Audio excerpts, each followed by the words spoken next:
At Citi Field in New York, the New York Mets play the Washington Nationals. Friday Night Baseball is presented by Jeep. New York Mets baseball on SNY is brought to you by Jeep. Visit Jeep.com today. By Geico, 15 minutes could save you 15% or more on car insurance. Visit Geico.com for a free rate quote. By Budweiser, still brewed the hard way, this Bud's for you. By Delta Dugout, sign up today at Mets.com/Delta Dugout. And by Land Rover, above and beyond.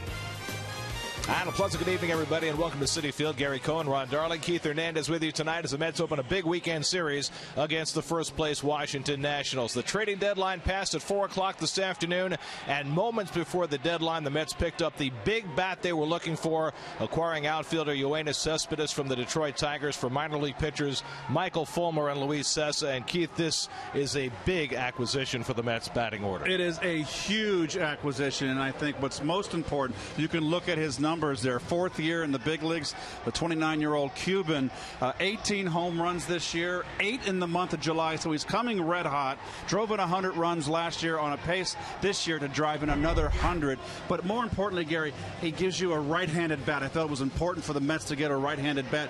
And if you go with the Carlos Gomez trade a few days ago that fell through, you're not giving up Zach Wheeler, which I'm breathing a sigh of relief.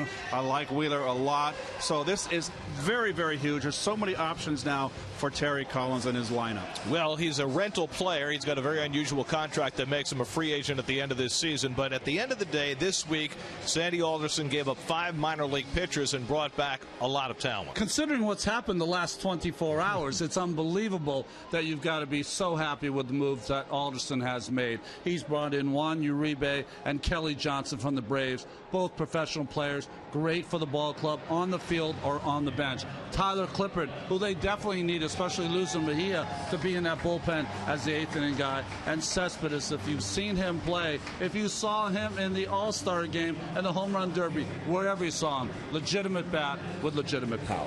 The other move the Mets made today was to activate Travis d'Arnaud off his second stint on the disabled list. Travis has missed almost 60 games this year because of a couple of injuries, but his bat is a huge addition as well. Well, you know how I feel about d'Arnaud. I really feel he's a guy that's a line drive hitter.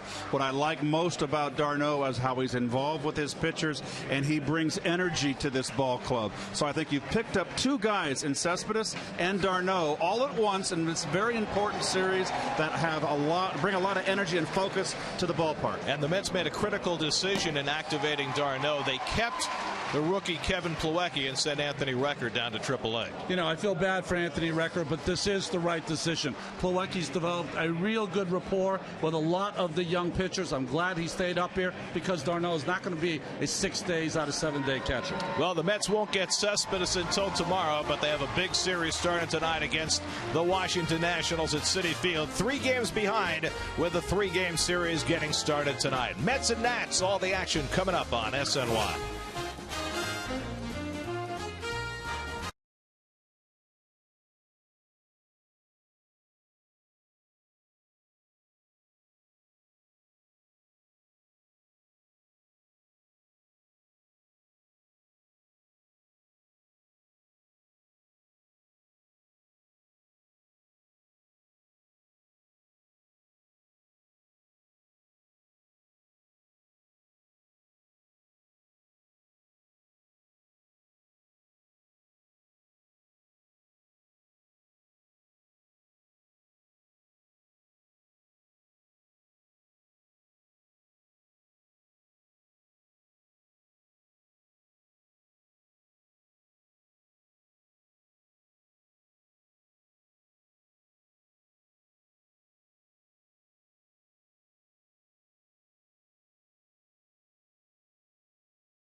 Today's State Farm agent of the game is Steve Boyle of Connecticut. Contact Steve at agentsteveboyle.com.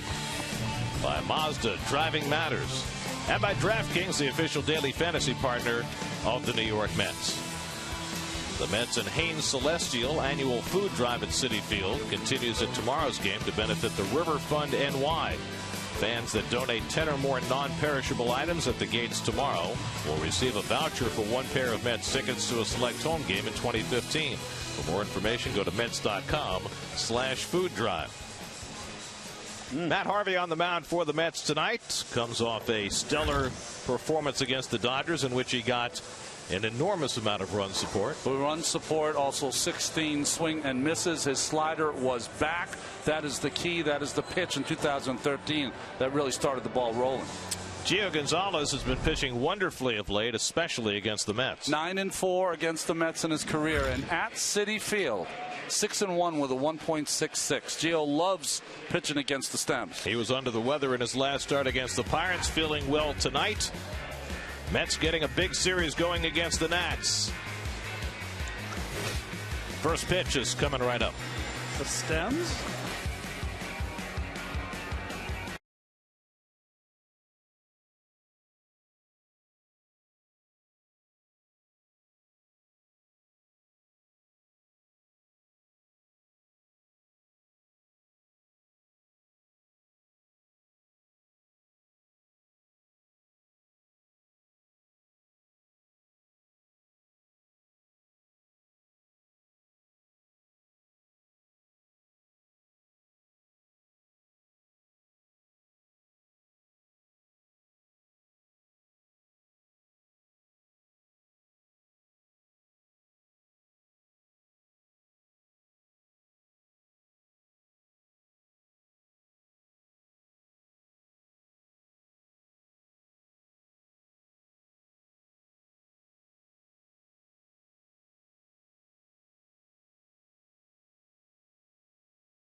th start of the year, and none bigger than this one as the Mets on the final day of July in contention, making moves, and now trying to run down the team in front of them in the standings.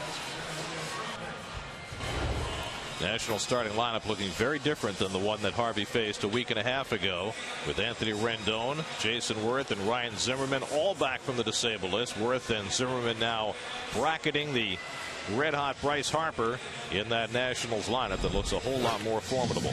It really does. And you see his Jeep numbers. He's going against a team that has won 33 of their last 42 games here at Citi Field. His last two starts, Harvey has averaged almost 97 miles an hour on his fastball. And we'll take a look at your lovable Metsy defense, and that's always brought to you by your lovable Lexus dealers. Bulgaris gets a start in center field. Mr. Campbell out in left. Must be a left-hander out there today. Gio, I forgot. All right. Infield. Wilmer's back in the lineup. Very nice to see Wilmer in the lineup. Juan Uribe at third base. Look who's at first. What? Mr. Murphy. First time in over 2 years that Murph has started a game at first base. And behind home plate. Everybody's coming back. Boy. Set the sails. You a little bit surprised by this? Murph has not started a game at first base since June of 2013. I think Murph, this is before the game, Murph taking some work. I think Murph will be okay. I think that Duda hasn't had good numbers against Gio. So they're going to put Murph in the lineup. Murph's hitting the ball good. You still got to have that line drive hitter in the lineup that Murph provides that. Hitting in the third hole, where I always love him. That was interesting. Tubb was really good at bouncing that ball to the first baseman.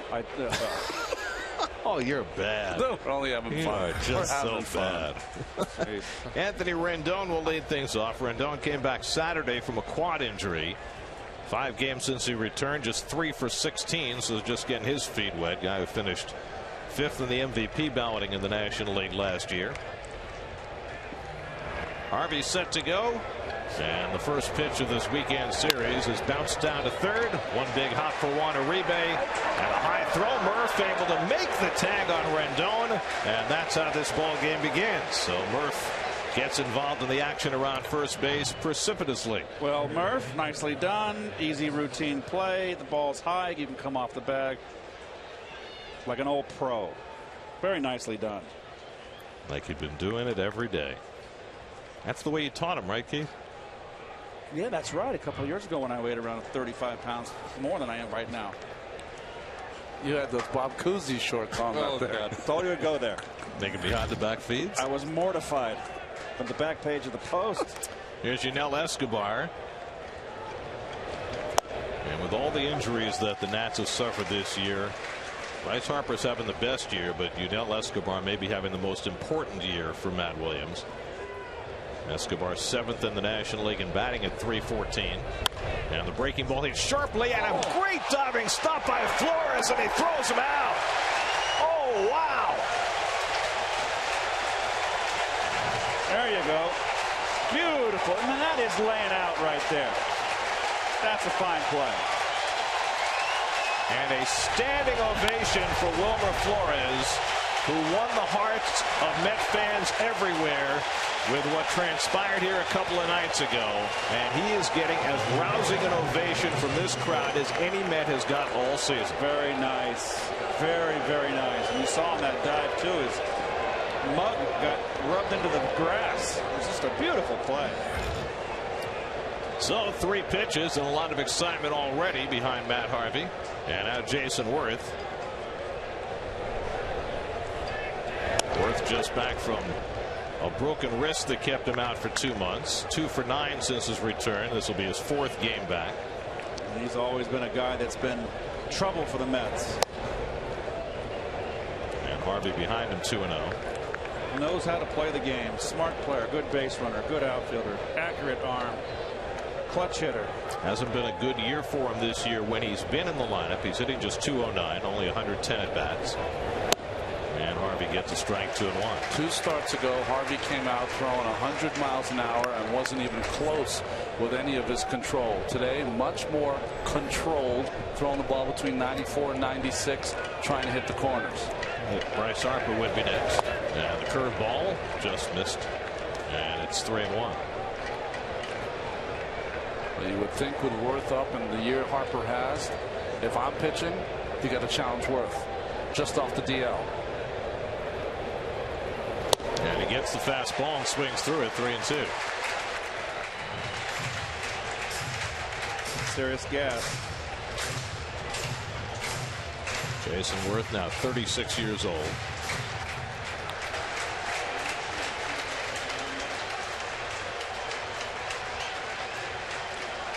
Three-two coming.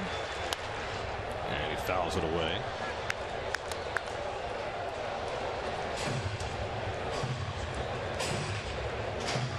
The Nats come from Miami, where they took 2 out of 3 this week. Got a 1-0 victory yesterday behind Max Scherzer to open up a 3-game lead over the Mets. Nats start the night 8 games over 500. 3-2. And Worth wastes away the fastball. There are the standings in the National League East. Mets got within 1 game a couple of days ago, but A 48-hour period that was not to be believed. Put them 3 behind, but the energy has changed in this ballpark in the wake of the news this afternoon of the Cespedes deal. There's Max Scherzer, who won yesterday.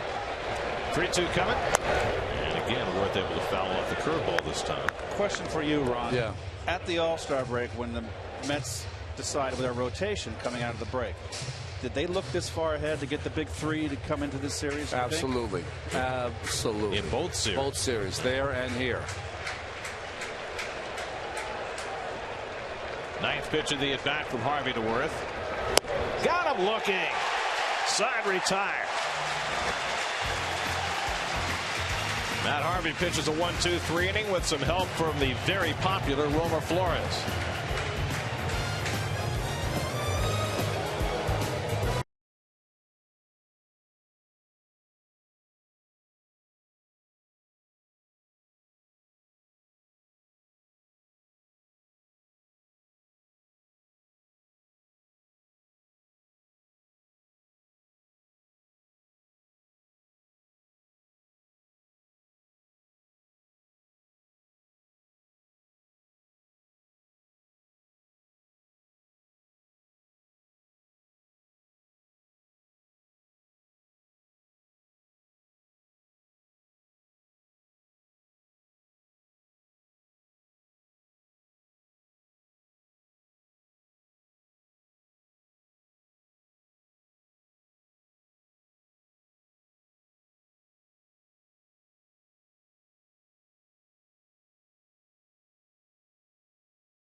Off against Gio Gonzalez.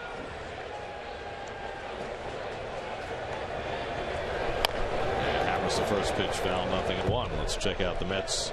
Geico starting lineup. Travis d'Arnaud in the 5-hole in his return. Eric Campbell getting a start in left field. A one-day affair. That'll be Yoenis Cespedes tomorrow. Daniel Murphy playing first base for the first time in a couple of years.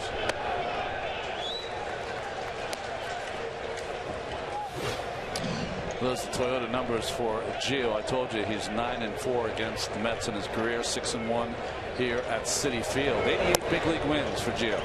Wasn't great the last time he faced the Mets a week and a half ago, but he outpitched Harvey that day and got the win. Granderson has struggled against the lefties this year, just 125. And he pokes this one into right center for a base hit. So behind in the count, Granderson able to reach for the curveball, and the Mets have a leadoff base runner. Well, Curtis remains hot now, has reached base safely in 15 straight games dating back to July 12th. So he's been a big part. He's been under the radar screen. He's been doing a heck of a job offensively. Well, what was lost in yesterday's game, Granderson had a double in his first at bat, is how good the offense was for the Mets. Scored 7 runs yesterday, had a 7-1 lead, lost a game at home in which they had a 6-run lead for the first time in 45 years. That's hard to believe, huh? But it was 45. Yeah. I've seen a lot of 6-run leads lost. Been a lot of good pitching in this franchise. Here's Tejada, and not a lot of 6-run leads. And Ruben trying to push a bunt, and it goes foul. We've seen that a couple times now from Tejada. In yesterday's game, trying to bunt on the first strike, trying to get Granderson to third. He led off with a double. Here doing with Granderson at first. Talking to Ryan Zimmerman, who's back. Another young man right here, Tejada. He's reached base 14 out of the last 17 games. So Ruby, he's up in that 2-hole. It's incumbent on him to get on base. Don't leave your left to town.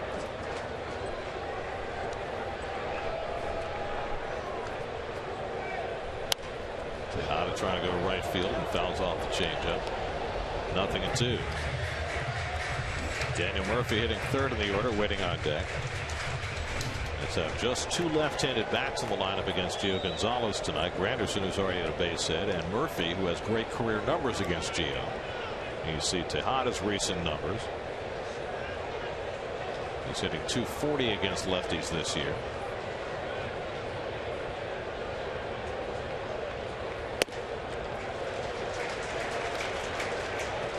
Gio, of course, his first year. There's Lucas getting a night off. Left-hander. All of a sudden the power is back. He hasn't spoken that much in one stretch since he joined the Mets. Maybe Noah Syndergaard brought it out in him. Some guys are just good listeners.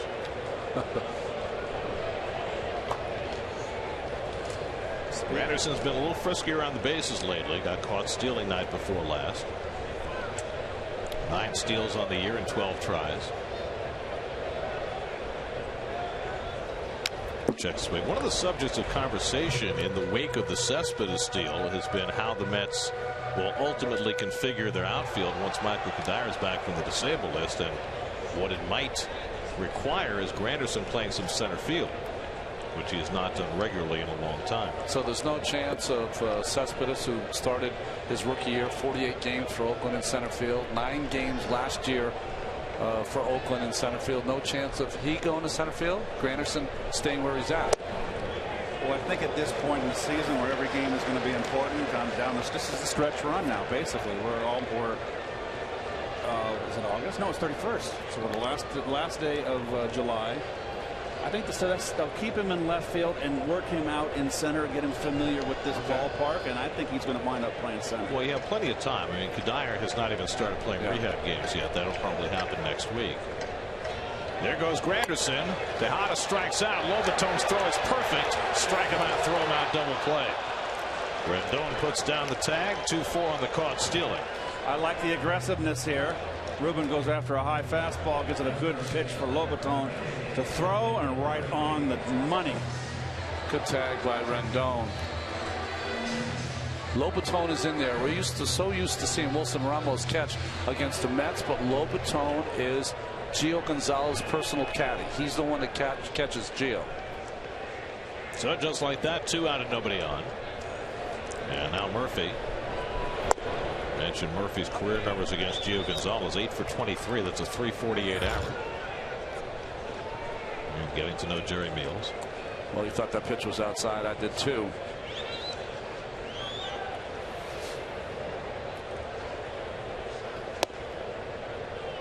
Murph's got his numbers back up close to where he's normally at. Got off to a real slow start. Was on the DL for a bit. 271 now.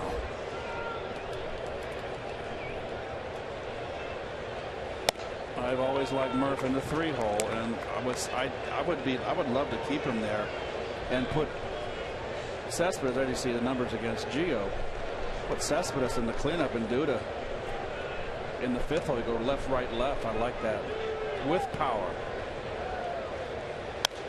Darno behind Duda to protect him. And oh, geez, I forgot, folks. But I know you were dying for this. Coors Light defense for the Nats. Worth back in left. Harper, my gosh, what a great year he's having in right field. Zimmerman, who can't stay on the field, is back on the field. That's a much needed addition. Rendon back also. Lobaton is not the everyday catcher, but as Ron said, the personal caddy for Gio Gonzalez. Much as Tim McCarver was for Carlson. That's right. At an entirely different level.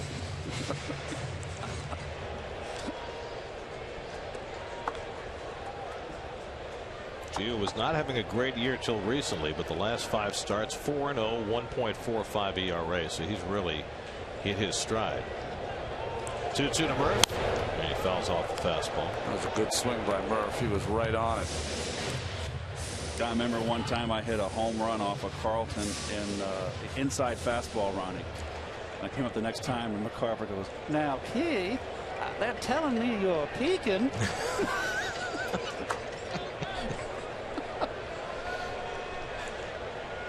Seventh pitch of the at bat to Murph, and he takes strike 3 called to end the inning. So a couple of strikeouts for Gio Gonzalez,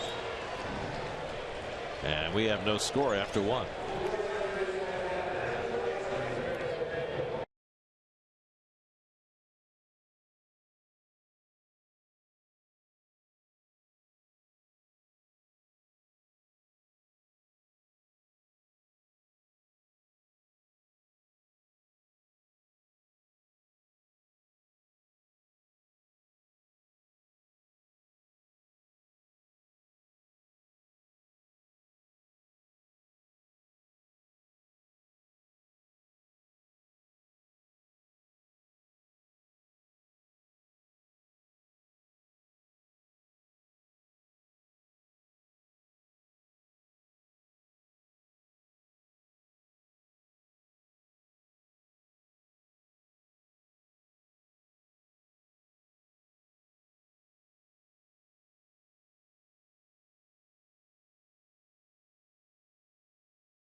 MLB.com at bat, the #1 app for live baseball. At bat is up to the moment at any moment with in-game highlights, look-ins, replay reviews, radio broadcasts, StatCast, and more. Get MLB.com at bat for your smartphone or tablet. Bryce Harper will lead off for the Nationals in the second inning, and his rather gaudy numbers are presented by DraftKings. Play daily fantasy baseball for free on DraftKings.com. Enter promo code NYM for free entry. We got a graphic wrong here, Gary. It says he's .463 on base percentage. That can't be true, right? In all the major offensive categories. I mean, how good is that? Wow. In all the major offensive categories, he leads in 4 of them, and he's second in 4 of them, and third in 1. I mean, he's just having a tremendous season. I mean, if you are a fan of OPS, his OPS is 1153. There's a called strike. Well, you remember earlier in the year, the Mets got him out upstairs. But Niels is giving about 4 inches off that outside corner. If you're a pitcher, you're crazy not to use that to your advantage. And the changeup misses 1-1. Harper's reached base in 26 straight games. Rather oddly, he's reached base in 45 straight road games. Not sure what that means exactly, but he's had a phenomenal season. Oh. And Harper didn't get that call. 2-1. So he got the one away, didn't get the one on the knees right over the middle. Never had a hit against Matt Harvey. That's ominous. Oh.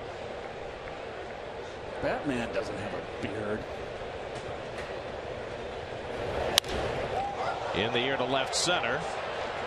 Campbell and Lagares in the gap, and Campbell is there to grab it. One away. 0 for 15. Just got that off the end, though. He can take you deep that way. Ronnie, this is much like '84 when the Mets of '84 started making a name for itself and having big series against the Cubs. We didn't fare well this year, but this is the same thing now for this ball club. These are big games in August. It's the first time for these guys. Totally agree with you, Keith. And that 84 team went into Chicago 4-game series, lost all 4.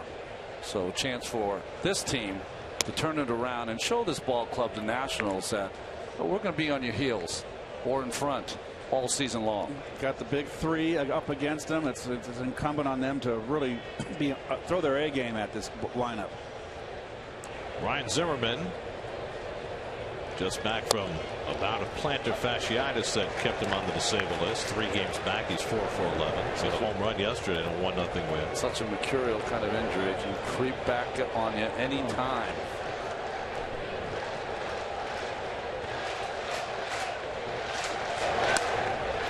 You know, you're talking about 84, and you've got a young pitching staff on this Mets team, none of whom have ever been in this kind of situation before. Not a lot of innings under their belt. Very similar to where you and Doc were in 84. How would you compare how ready these guys are to compete in this kind of race to where you guys were way back then? Well, Syndergaard the other night looked like Dwight did in 84. Zimmerman goes down on the high fastball, and Harvey has his second strikeout. And Dwight was consistent the whole season. Remember now, good fastball up. Dwight won 17 ball games that first year and pitched well over 200 innings.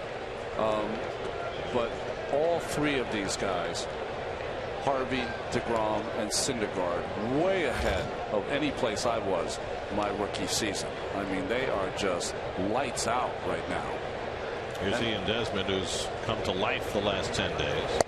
I'm sorry, Gary. And they're getting better. I mean, it's amazing to see them get better by throwing more strikes. Their control of their fastball command has been nothing that you would see from a 22-year-old. 22-year-old kids don't throw their fastball for strikes as well as Syndergaard does. The ability of DeGrom to use the secondary pitches. The advancement of they throw the circle change now. The kids are coming up, young men, I should say, with these pitches.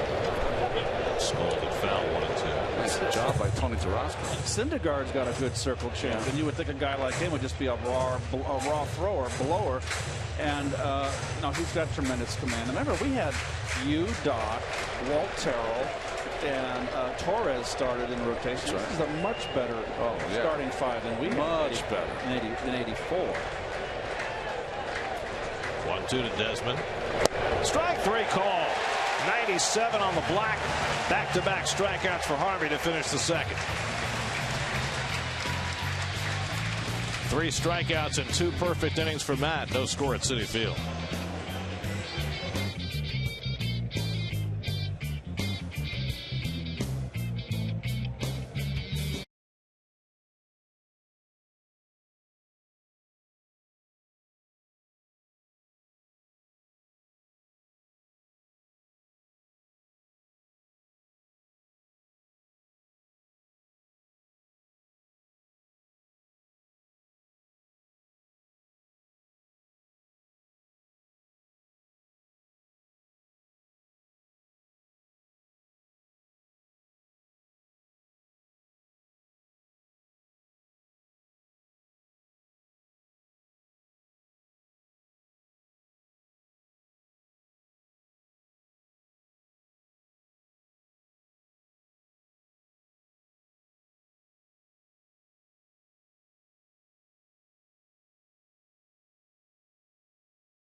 Juan Uribe hitting cleanup tonight, leads off for the Mets in the home second. Uribe yesterday hit his first home run as a Met, becoming the rare player to hit home runs for 3 different teams in one season.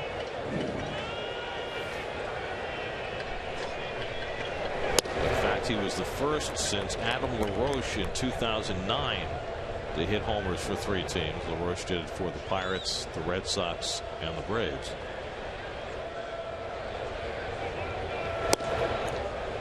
The way the light is coming in, it's almost like a Mr. Lobaton, the catcher, has been lit up for camera.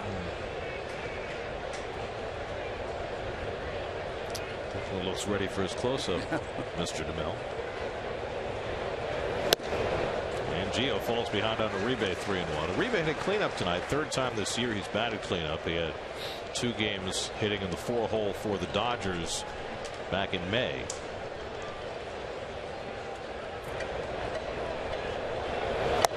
And that's outside, ball 4. And for the 2nd straight inning, the Mets have a leadoff base runner. Tonight's Cold Hard Facts brought to you by Clean Crisp Coors Light. ERA leaders at Citi Field. Well, Gio Gonzalez is right in that group after Syndergaard and DeGrom. By the way, Steven Strasburg, they say, is going to make one more rehab start before he returns to the Nats. Oblique, right? Nice hand for Travis d'Arnaud as he gets his first at bat since June the 20th, when A.J. Brzezinski ran into his left arm in a tag play in Atlanta, and he suffered a sprained left elbow. Second DL stint for Travis this year. He had the broken hand that cost him 46 games earlier in the season. But when he has been in the lineup, he has been a special piece of the lineup. He can hit. He's a line drive hitter. Here's Wilmer in the on deck circle. I'm sure he's going to get a nice hand when he gets to the plate. He's already gotten one of those tonight.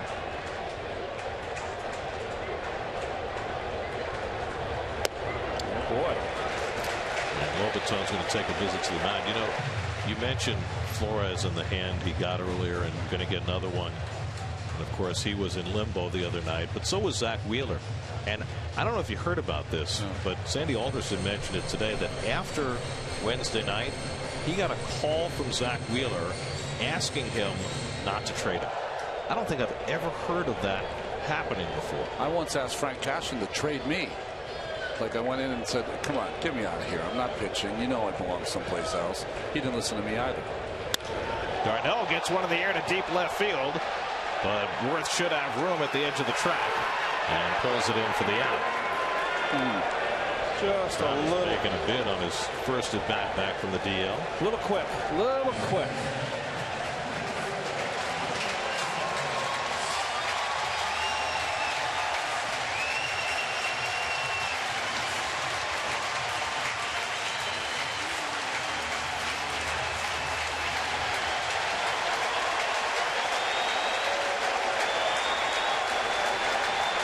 Wilmer Flores, in short order, has become a cultural icon since Wednesday night. Not just among Met fans, but coast to coast, news shows, sports shows, everybody has talked about Wilmer Flores.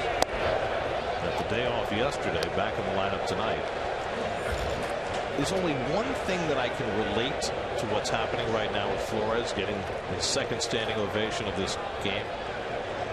Back in 1973, when the Mets were in the World Series against Oakland, Mike Andrews, the second baseman for the A's, made a couple of errors early in the series, and Charlie Finley tried to fire him in the middle of the World Series, the A's owner. And he was not allowed to. The commissioner said, your roster's set, you can't fire him. And when the A's came here to Shea for the middle 3 games of the series, Andrews got a pinch hitting appearance, and the Met fans gave him a standing ovation. Wow. I remember that. Gene Tennis, who I had the great pleasure of playing with in St. Louis in the '82 season. Well, I played a couple years with Gene. Yeah. Gene said, Gary, that if they let Andrews loose, the team was collectively not going to go to New York. Wow. And of course, the A's wound up winning that series in 7 games. 1-2 to Wilmer. And the curveball sits high. Honest emotion, passion goes a long way with these folks, doesn't it, Gary? Well, you know, we talked about it the other night. You don't, as a fan, get to see the human side of ball players very often. And everybody in the country got to see just what it means to be a human being playing baseball on Wednesday night. Slowly hit.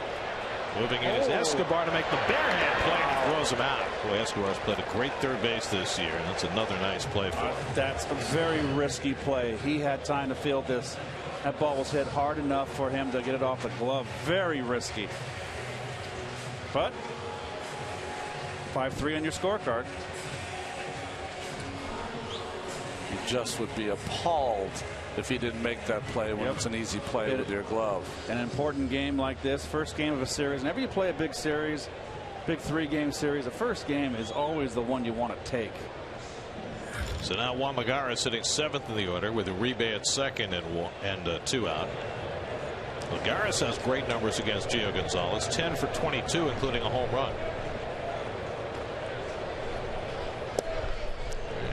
Tries to backdoor the curveball, misses. If you want to play, you got to hit. That's what Terry Collins has been saying for the last week. Mr. Lagares, time to hit. Yesterday had a sacrifice fly, also drew a walk and scored a run. Actually, that was a line drive he hit. Yes, it was. And he drives this one to left, but Worth moves over, and that retires the side. A walk and one left after 2 at Citi Field. Mets and Nats, no score.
Audi dealers and the uncompromised Audi A3 sedan. Michael Taylor hitting 7th in the order will lead off for the Nats in the 3rd. The Nats are fortified with the returns of Rendon and Worth and Zimmerman, but the one guy they still miss is their center fielder Denard Span. Taylor has been filling in admirably, but he doesn't quite give them what Span does. But he got the big hit off Parnell in that last series in Washington. The final game of that series. Came back from the 3-1 deficit. Oh, there it is. That's what Harvey's had the last 2 starts. He's had that slide piece, and that is the pitch that in 2013 made him what he was. Hard slider around 90 miles an hour.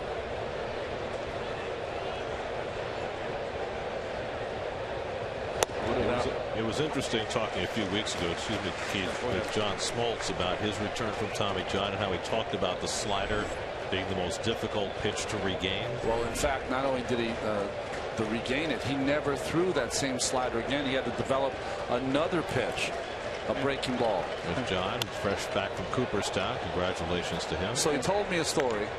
So he read his speech to his wife before he went and gave his speech. But because you have to pause for applause, whatever, does his speech. He asked someone afterwards, how long did it take? 29 minutes and 29 seconds. No. John's number as a Brave. That's 29 minutes, 29 seconds. That's awesome. I couldn't talk that long on a dais like that. Well, Are you sure? You'd go 17 minutes and 37 seconds. Unless it was an open, maybe I could.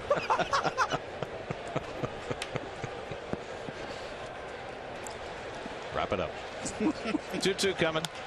And Taylor flies one foul. Jose Lobaton, the switch hitting catcher, is on deck. Then Gio Gonzalez against Harvey, who's retired his first 6. Harvey has got some unbelievable career numbers against the Nats. 7 career starts, a 1.34 ERA.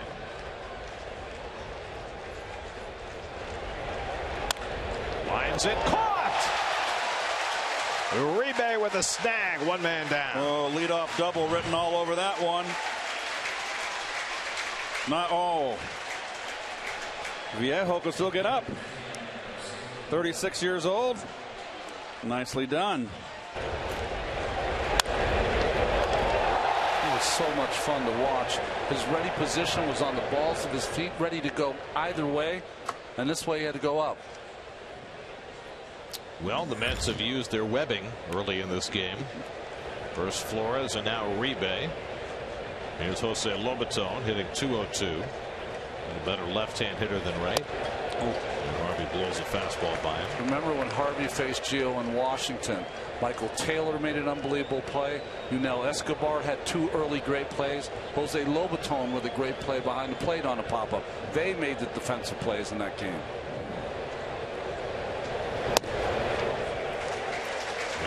This series is important for the Mets, not only because they're 3 games behind the Nats, but they have to prove that they can beat Washington here. The Nats are 33-9 in this ballpark the last 5 years. 33-9. 0-2 to Lobaton. Change-up misses, 1-2.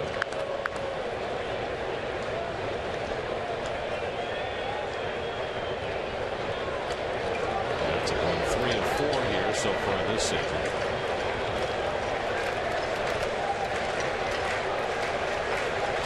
1-2 coming.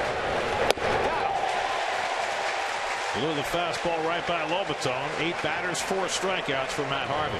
Well, he just wasted a changeup he never meant to throw for a strike, and then came right back with the upstairs cheddar.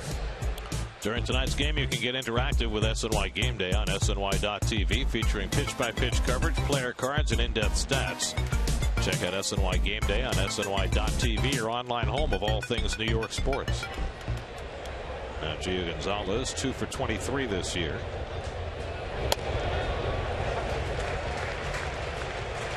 A two-seamer from Matt. Little two-seamer to the pitcher, trying to get a 1-pitch out.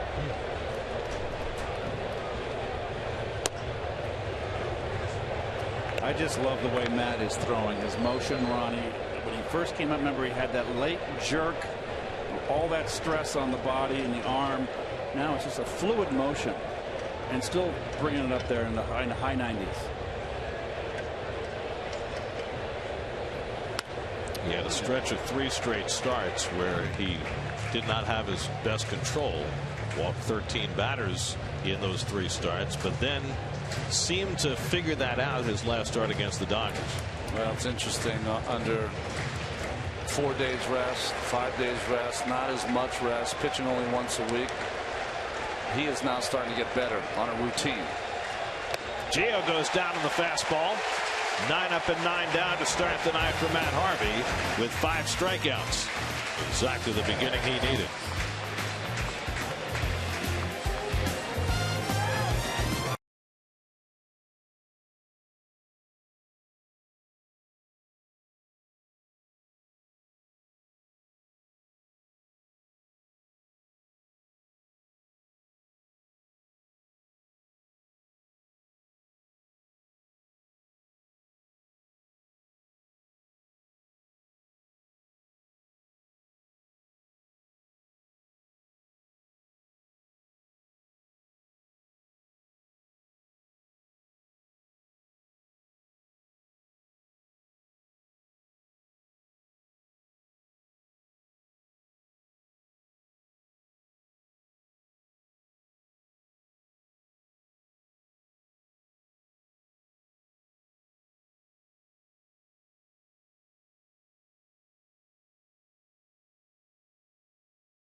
The Mets till tomorrow, but he's been here before. Oh, has he been here before? There was the home run derby 2 years ago, the Monday before the All-Star game, and Cespedes put on an absolute show. I was here for that home run derby, and I could not believe where he hit those baseballs. And folks, it was the hottest day I think I've ever been in New York that night. Watching balls go up into the upper deck where nobody's ever hit one in a game in left field was spectacular. It truly was. He put it over the cameras that are out there in center field, over them, behind the apple.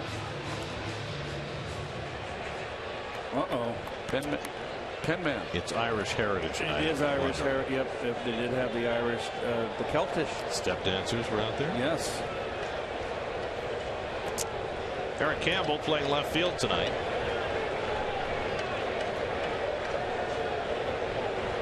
Hitting 8th in the order. Eric's first start in 8 days. Has 3 hits in his last 8 at bats. And he bounces one foul.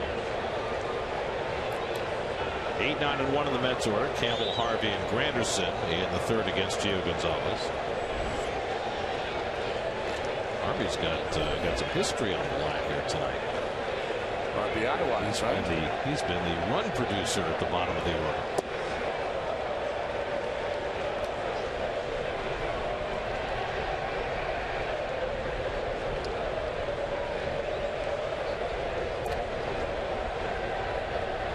Gio's allowed leadoff base runner each of the first 2 innings, been able to work around it. Single by Granderson, he was caught stealing. Uribe walked to start the second.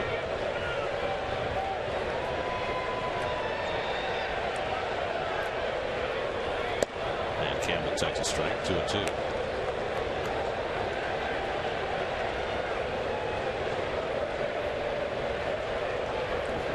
What is happening? People are in a festive mood tonight. It's cool. Love it. Well, it is Free Shirt Friday. We used to always say at the Big Shea, Keith and I, we used to call Friday nights Friday night at the fights. Yes. Because there'd always be in the upper tank a fight on Friday nights. They take those kids down the tunnels. Oh my gosh.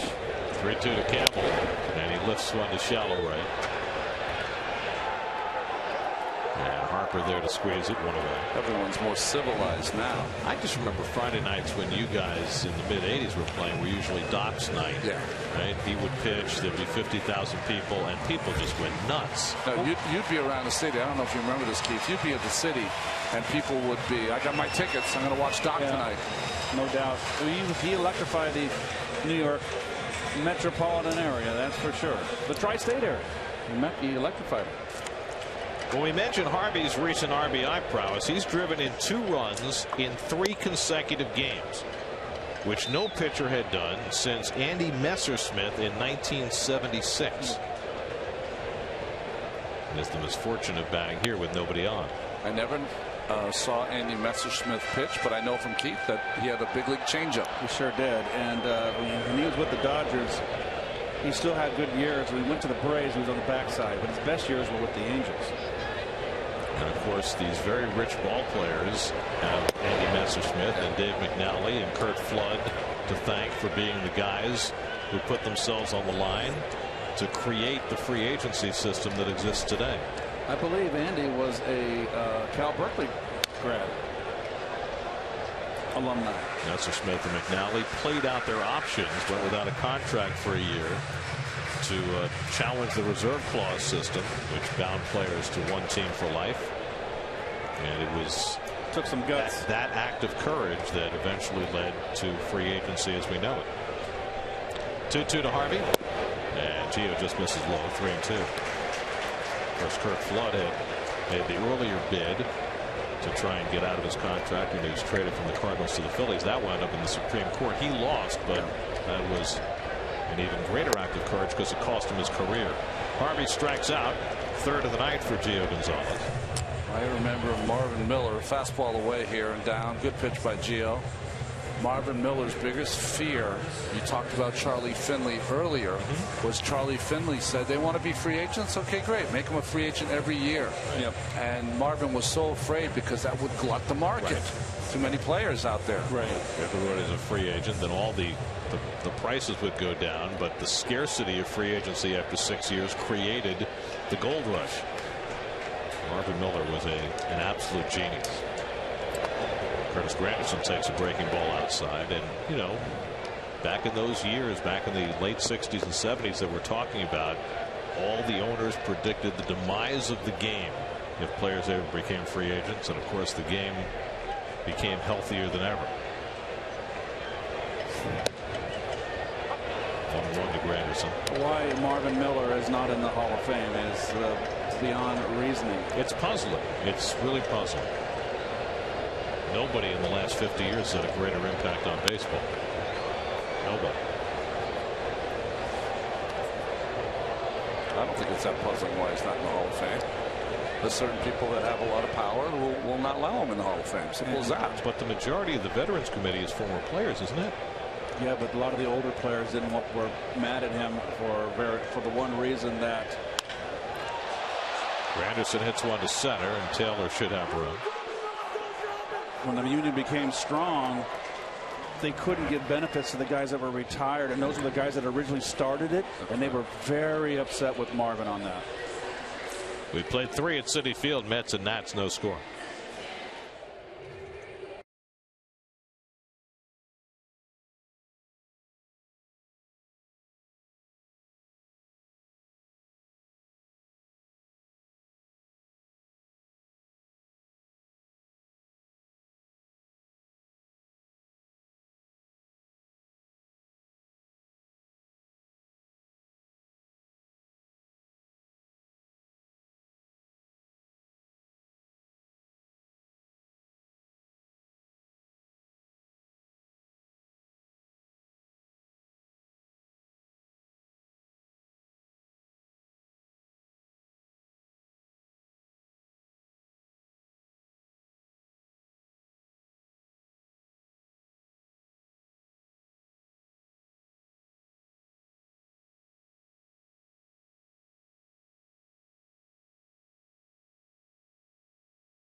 Strikeouts and a couple of fine defensive plays made behind him. So second time through the batting order, Anthony Rendon will lead off for the Nationals. Remember that one series that Rendon had here? I think he had 11 hits in the series. He's got a 12-game hitting streak here at Citi Field. And he's hit .431 over those 12 games, but still working his way back in after a DL stint because of a quad, his second DL stint of the year. Speaking about a bunt with Uribe playing a step back. And speaking of quads, Matt Holliday went back on the DL. He injured his quad. That's going to be problematic for the Cardinals.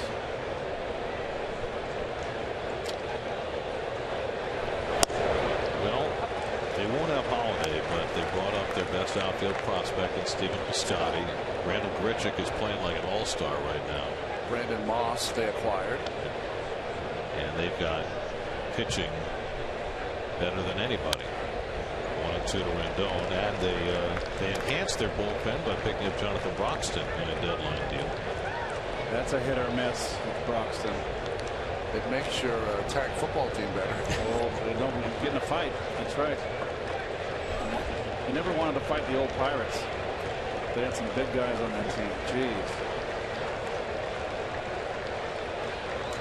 Harvey ahead on Rendon, 1-2. Out to center field, and Lagares is right there. 1 out. Time to check in with Steve Gelbs. His report tonight is brought to you by Land Rover. Steve? Gary, you mentioned it earlier, the revelation that Sandy Alderson made today while meeting with the media, that Zach Wheeler did indeed call him during all the craziness this afternoon, expressing his desire to stay with the Mets. I had a chance to speak with Sandy afterwards a little further about that call. And, you know, Sandy Alderson's not necessarily the most emotional guy, but you can tell that had a real impact on him. He said he likes to have a mantra of friendly but professional, but it's hard to be professional in the face of someone calling you up and expressing their sentiments that way. As Escobar grounds out, he said that it reminded him that this isn't just a business. It involves people, it involves emotions, and while he said it didn't have an impact in terms of what moves he was going to make, who knows if subconsciously it swayed him one way or the other. It certainly is unique. I have never heard of such a thing where a player calls a general manager and says, don't trade me before the deadline. Well, I'm the oldest in the booth, and there was hardly any communication with general managers. I've said this all the time. If you went a whole year without speaking to your general manager, you had a good year. Because they didn't want to talk to you. They had no desire. Of course, these circumstances were a little different since Zach knew he had been traded, only to see the deal fall through a couple of nights ago. Frankly, I'm thrilled that the Mets were able to hang on to Zach Wheeler in making all of us. These deals this week.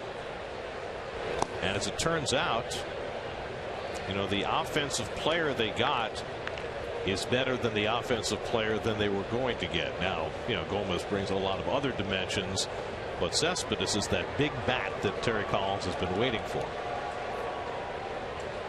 1-1 to Worth.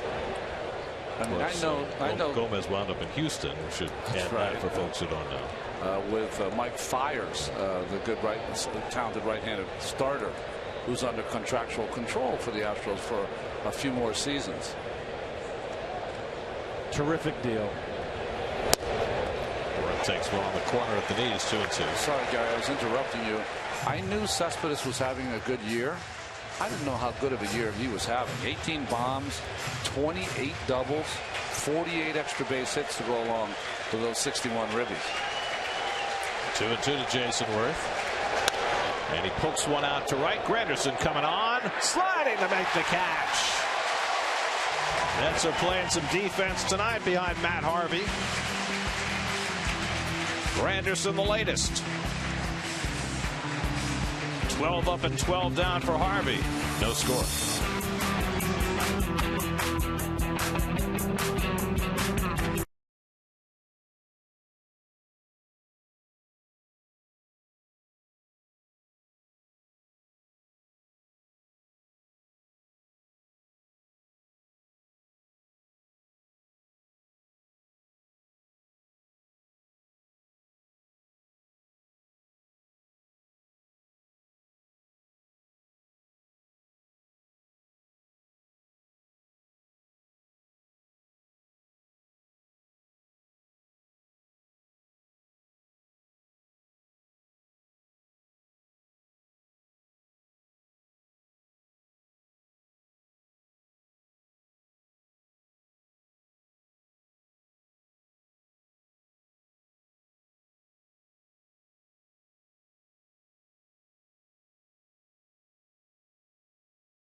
We go to the bottom of the fourth at Citi Field. Mets and Nats no score.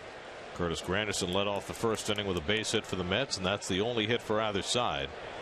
Ruben Tejada leads off the fourth against Gio Gonzalez. Tejada struck out as part of a strike him out, throw him out double play in the opening inning. Ruben's cooled down a little bit, just 2 for his last 17 after a major hot streak. But I think, Keith, correct me if I'm wrong, he's still taking good at bats. He's taking very good at bats. He gets long with his swing. I would love to see him choke up like Buddy Harrelson used to, Ron Hunt. Choke up 2-3 inches on the bat. He's not hitting any home runs. Just get a little more, take away from that lazy, that long, not lazy, excuse the wrong word, I mean to say that, that long swing. I think it would benefit him. But he has been doing wonderfully. Zimmerman catches the foul pop up for the first out. I mean, Felix Millan used to choke up on the bat. And what did Felix Millan was your perfect number 2 hitter. He could hit and run. He could advance the runner. He was a good bunter. And he was a smart hitter with a good eye to walk as well as hit. I think it would benefit Ruben to choke up. Extreme choke up. There's Murphy, went down looking his first time up.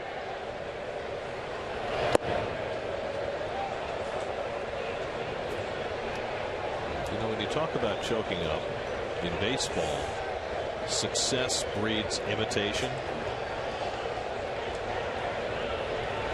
And regardless of how he got there, the greatest hitter of the last 30 years is Barry Bonds. And he choked up. And I was always shocked that other players didn't imitate that. Right. Well, he choked up from day one, too, when he first came up. You know, I gave up his second big league bomb, so I know better than most. Choking up is like in golf, the guy getting the big dog off the tee instead of using the 3-wood. You know, it's the same thing. You want to hit it 350 yards instead of being right down the middle, maybe 275. Very nice of you with the golf reference. Thank you. Here's your T-Mobile Data Strong fan photo of the game. Tweet your strongest fan photo to hashtag SNY Data Strong Fan. You could see yourself in an upcoming broadcast. It's a good-looking group. Got the Dark Knight thing going. Perfect for Harvey Knight. Different Mets gear.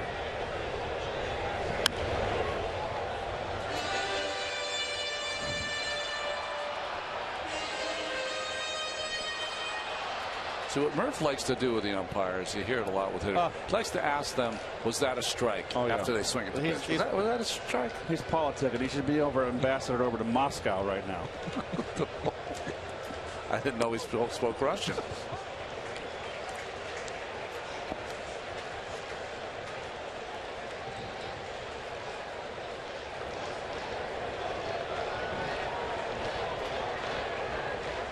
Gio has walked 1, struck out 3. 3-2 to Murphy. And he pulls a foul. But politicking, gamesmanship, whatever it is, it's part of the at-bat, isn't it? Sometimes, like you'll have a certain umpire behind the plate that you know if you say a certain thing, it plays in your favor, maybe. You got to know the umpires, Ronnie. You know, you got to know who you can argue with, and who you don't argue with, who you butter up, because it's buttering up. Worth in shallow left field. 2 out. But do you get calls because of your relationship with an umpire? Unconsciously or subconsciously, maybe, because they like you. They just might give you a little one that could go the other way. Well, Steve Gells was talking about Sandy Alderson saying that the phone call from Zach Wheeler wasn't going to change his mind about what he was going to do, but subconsciously maybe it does. And same with umpires. It's always better to have good relationships than bad. You never know.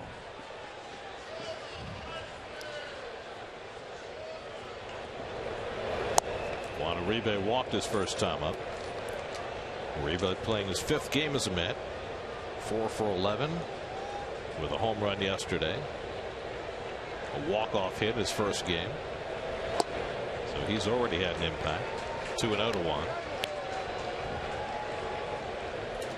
And everybody you talk to around baseball, and just in the few days he's been here, raves about this guy in terms of his professionalism and the impact he has on his teammates. Justin Turner said world's greatest teammate. Well, there's a reason why he's been on a few championship ball clubs. White Sox 05, Giants in 2010.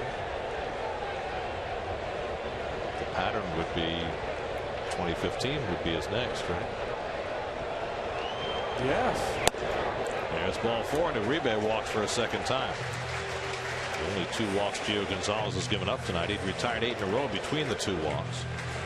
And the Mets have a 2-out base runner for Travis d'Arnaud, who just missed one his first time up. Flied out to the edge of the warning track and left. Interesting. He's walked Uribe twice, keeping the ball away from him, right, Ronnie? Away from him, and Uribe is only 3 for 13. Yeah. So it's not like he has great numbers. But 1 home run and then 3 for 13. Not like he's wearing them out. It's funny, you and I both went to the numbers to see maybe he's a little afraid of them.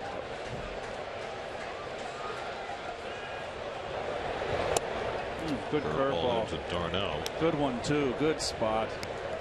Good sweeper down and in here. Good location. Could it be partly in Gio's mind, hey, d'Arnaud's called off the DL? Well, he better not, because he almost missed up giving up a bomb to d'Arnaud in his first at bat. Talked to Travis yesterday. He said his elbow is feeling 100%. He is raring and ready to go. He's got a little sleeve on, though, to protect it. That's a good idea. Yeah. Is he wearing that when he catches too? I can see that. Keeping it away from d'Arnaud now, and it's 2-1. And Lobaton's going to go out for a conversation. Did the same thing when he fell behind d'Arnaud 2-0 the last time, before he got him on the fly ball. Well, Steve McCatty is happy that Lobaton's catching, because Lobaton has got to make all the visits that McCatty has had to make the last couple of years. Gio is one of those emotional, sometimes temperamental pitchers that you have to say, hey, shake it off. It's only 2 balls. You're only behind 2-1. Let's go.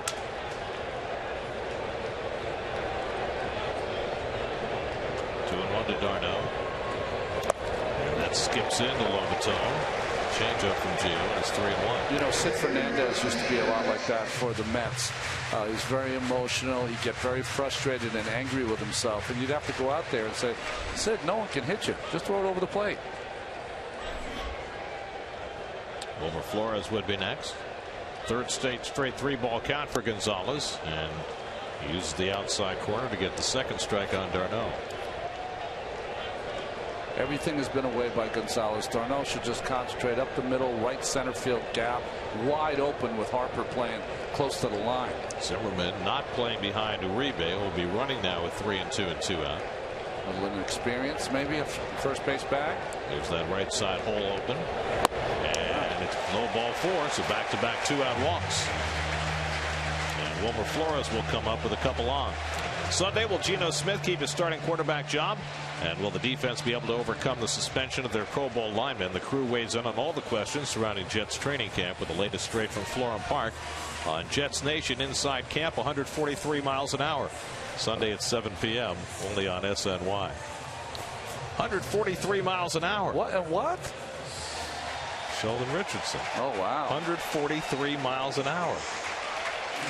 I mean, I drive fast, but that's just, come on. I have no comment.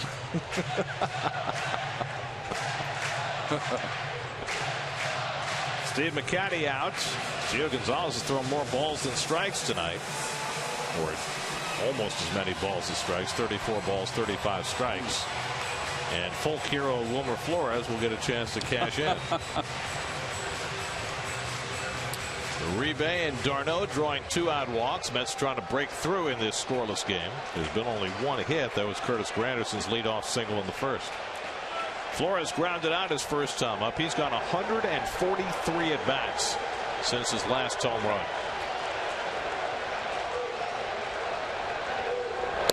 If he were to hit one now and break the streak, he might own the building. Send a limo for him. Where's the keys to the castle? Gio Gonzalez has given up only 5 home runs all season through his first 18 starts. But the Mets have broken some streaks the last 2 nights. Remember, Tyson Ross had got 100 innings without allowing a home run before Duda took him deep. Andrew Cashner had gone 5 straight starts without giving up a home run when Granderson took him deep yesterday.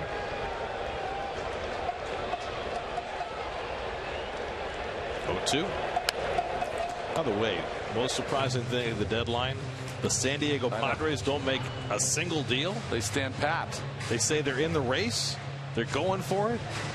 They were so incredibly prolific during the offseason that I think every prognosticator thought they were going to make more moves with A.J. Preller. Nothing. 0-2. It's almost as though that incredible, from the Padres standpoint, victory yesterday decided maybe it flipped the script. They win an incredible game and they think we're in it. They're 8 games out in 4th place. They're 7.5 games out of the second wild card.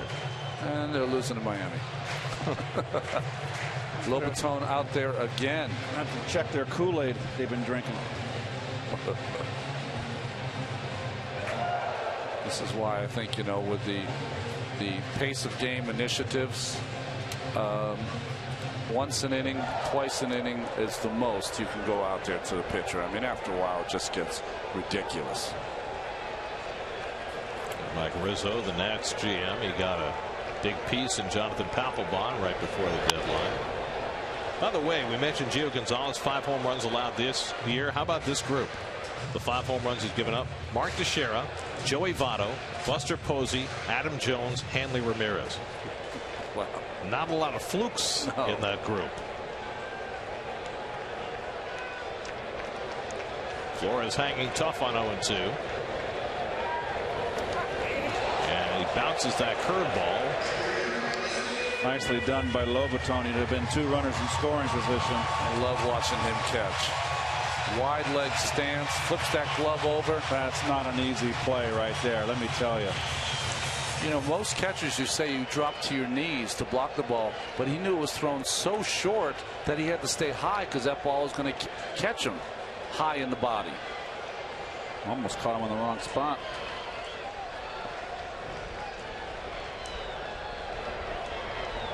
One-two coming. Hit hard. Base hit. Off the glove of Desmond. Here comes Uribe with the first run of the game.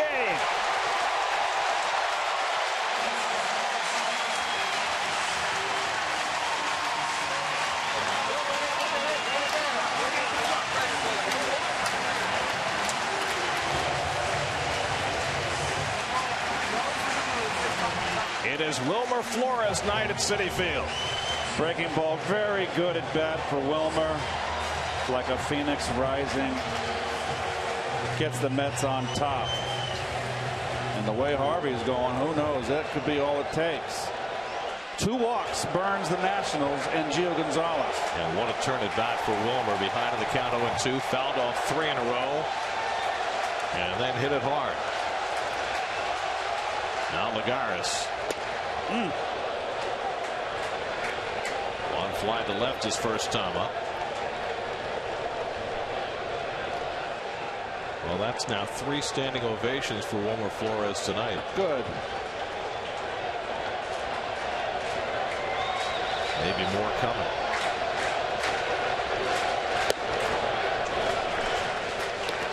Gio just cannot zone in on that fastball to the arm side to the right-handers. Cannot find that outside corner consistently.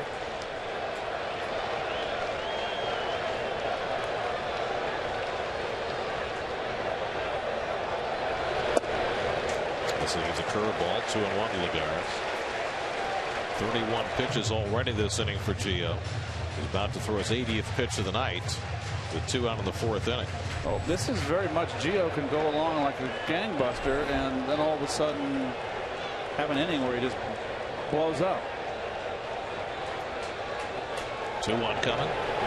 Lagares goes the other way and fouls it off. Well, Gio's been great in this ballpark. 9 career starts, 6-1 record, 1.66 ERA at Citi Field. Part of the Nats' domination of the Mets in this ballpark the last 5 years.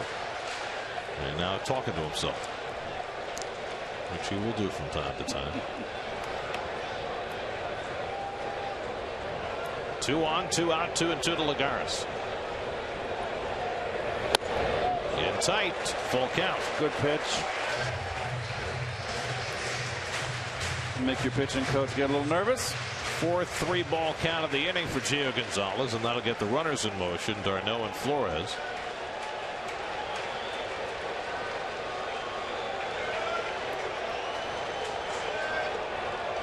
And Lagares takes the curveball for ball 4. Third walk of the inning, and the bases are loaded. 3-2 curveball there to Lagares. Not even close. Well, Lagares rarely walks, and I'm sure that's what the game plan is, to get him to chase in these spots. But he drew a walk yesterday. That's his 12th walk of the season. Yep. You can see that he's trying to imitate that. He's not finding his arm slot. Matt Williams and Steve McCatty going over the lineup and who they might want to use as a long man. Stirring around in that bullpen. Nobody up and throwing yet. Eric Campbell will get the at bat with the bases loaded and 2 out. Mets had 2 out and nobody on. 2 walks, an RBI single for Flores, another walk to Lagares, and now Campbell looking to cash in.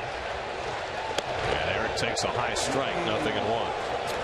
Remember that at bat that Eric Campbell had against Gio in Washington. Hit a ball that looked like it was going to be a double to right center. Michael Taylor made an outstanding play. So he's taking some good at bats against Gio. Now he's behind the count 0-2. Flat out to right his first time up tonight. Campbell is a very patient hitter. I think sometimes too patient. He takes a lot of first pitches. Especially with ducks on the pond, right? Yeah, you got a pitcher in trouble. My goodness, you get a fastball first pitch. The guys walked 3 guys this inning. You want to jump on it. It's a little bit high, 1-2. I think Gio's a little bit afraid to throw his curveball right now. He hasn't been able to get it over. Tanner Roark, first man up in the Nats bullpen. This will be his 38th pitch of the inning.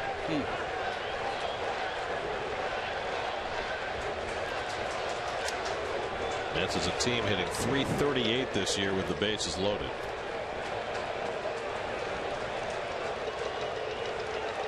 One-two to Campbell. Popped up foul. That'll come back out of play. This is what happened with Flores last at bat. Gonzalez wanted to come inside and up, and he's missing. He's getting it up, but over the middle, not getting it in.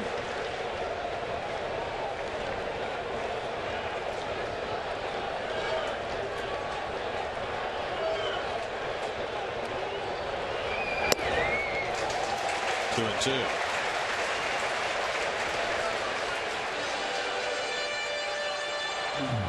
Matt Williams.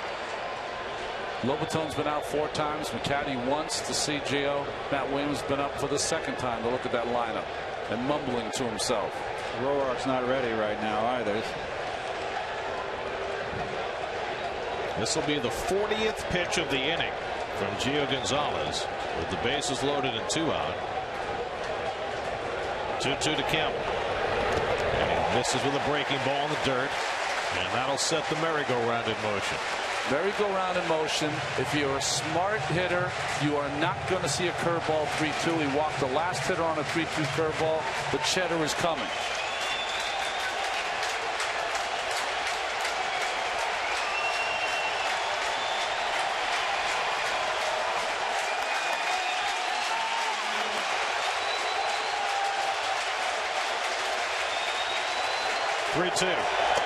Strike 3 call. Campbell got a fastball, took it on the inside corner, and Gonzalez somehow able to limit the damage to just 1 run.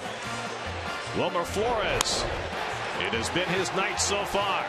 He drives in the first run of the night. Matt Harvey has a run to work with. We go to the 5th.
plenty of help. Daniel Murphy, his first game at first base in a couple of years, a nice tag. Flores, a brilliant play. Uribe, Granderson, they've all contributed, and now Harvey's got himself a lead as we go to the 5th. Not much of a lead. He hasn't got any wiggle room. You got to keep pouring it on. And he'll face Bryce Harper to start the 5th inning. Harper flied to left his first time up. Now 0 for 15 in his career against Harvey. Harper, Zimmerman, and Desmond for the Nats. After the Mets scored just 1 run in that 4th inning. Gio Gonzalez throwing 41 pitches, which is going to shorten his tenure in this game. Yeah, he might be only out there for 5 innings.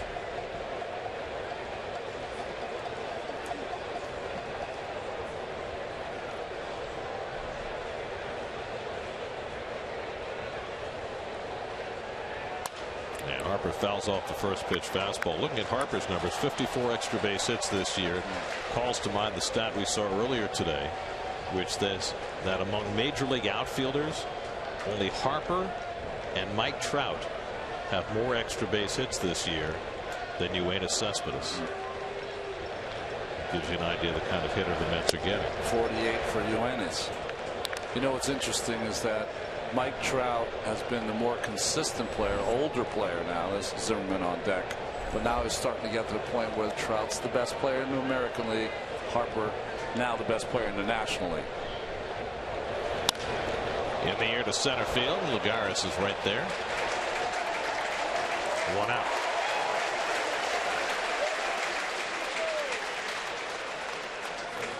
See the frustration on Harper. He's missed 2 pitches now that he thought he should have covered, and 2 fly balls. Here are your Mets power pitchers of the week. Average fastball velocity for the National League leaders, brought to you by East Coast Power and Gas. Syndergaard, Harvey, DeGrom, all in the top 5 in the National League. What's Garrett Cole got now? 14 wins? 14 wins.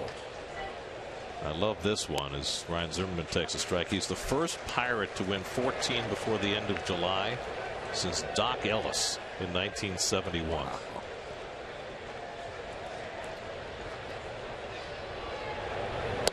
Zimmerman takes a strike on the outside. A slider from Harvey. 0-2. Cole couldn't win 14 doing what Doc Ellis did. I don't think many of us could. I don't know if that's an 8 or not. No. It's actually kind of hard to believe. Right. I know there's pretty pitchers and stuff, but my goodness. The check swing foul. Zimmerman got his hand out of the way. Well, I don't know. Maybe those pretty pictures that you get help you somehow channel the ball to the strike zone. I think it makes the plate look real close. But if you're paranoid, it can look way far away. In case you're wondering what we're talking about, Doc Ellis famously said that he pitched a no-hitter while on LSD. Yes. Which is truly hard to believe. And we got all the young kids Googling LSD. Strike 3 call. 97 on the black. 6 strikeouts for Matt Harvey. The one that got him off this, got this pitch for Harvey is the pitch unintentionally, the one he ran up and in, made that outside corner look about 5 feet away for Zimmerman, right on the corner. Oh, what is this as far as Ralph? Laurel and Hardy. Or Harvey. That's not Jackie Gleason. That's Jackie Gleason. Uribe throws out Desmond. 5 perfect innings for Matt Harvey. Here we go again. Halfway through, 1-0 Mets.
Is brought to you by your Mercedes-Benz Tri-State dealers.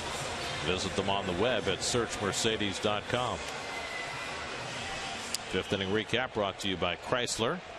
Matt Harvey perfect through 5. Wilmer Flores is driven to the game's only run. And the aforementioned Mr. Harvey will lead off for the Mets in the bottom of the 5th. So it was Tuesday night that Noah Syndergaard had 6 perfect innings to start this night.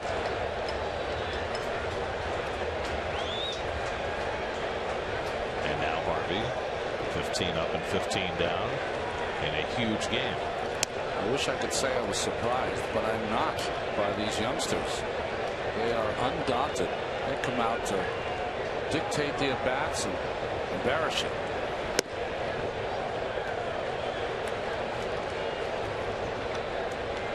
Gio Gonzalez up over 90 pitches. Tanner Roark was up in the last inning when Gio was having trouble throwing strikes, but nobody up now. Gio walked 3 batters in that 4th inning. Got out of further trouble when he struck out Eric Campbell with the bases loaded. Granderson and Tejada to follow after Harvey, who takes it up and away, and another full count for Gonzalez. He has run 5 full counts to the last 7 batters.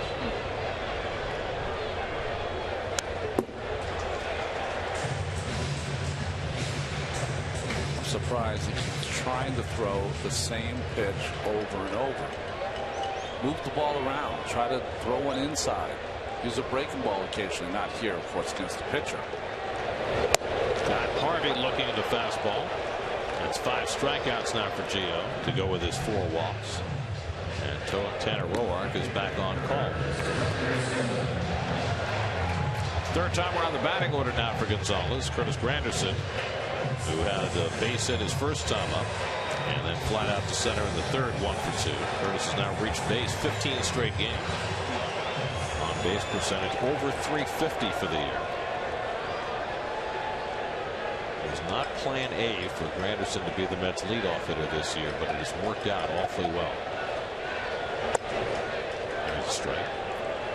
And had the Mets made the trade for Carlos Gomez, maybe he wouldn't have been the leadoff hitter anymore. I don't know. Now it's a moot point. He'll be there for the duration. 0-2.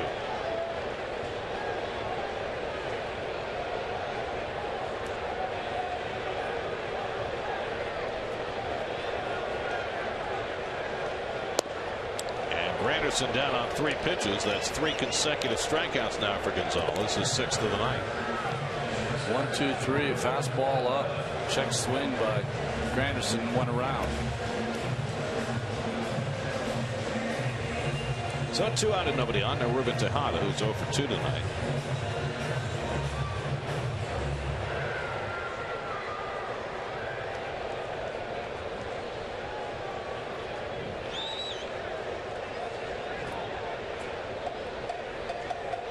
Gio Gonzalez with his 100th pitch of the game. A good changeup to Tejada, 0-1.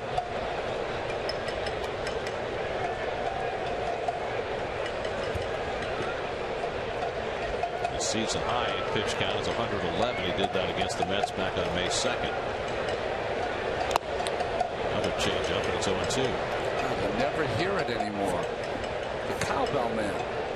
Used to always hear it at Shea Stadium. Yep. Never hear it here, and you can hear it right now. Awesome.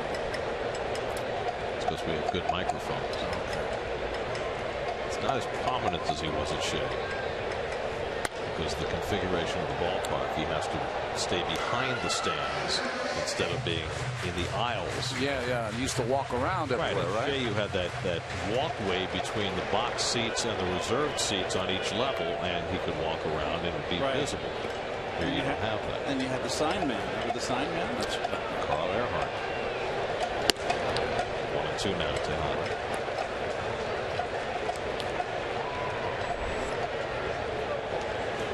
Daniel Murphy would be next.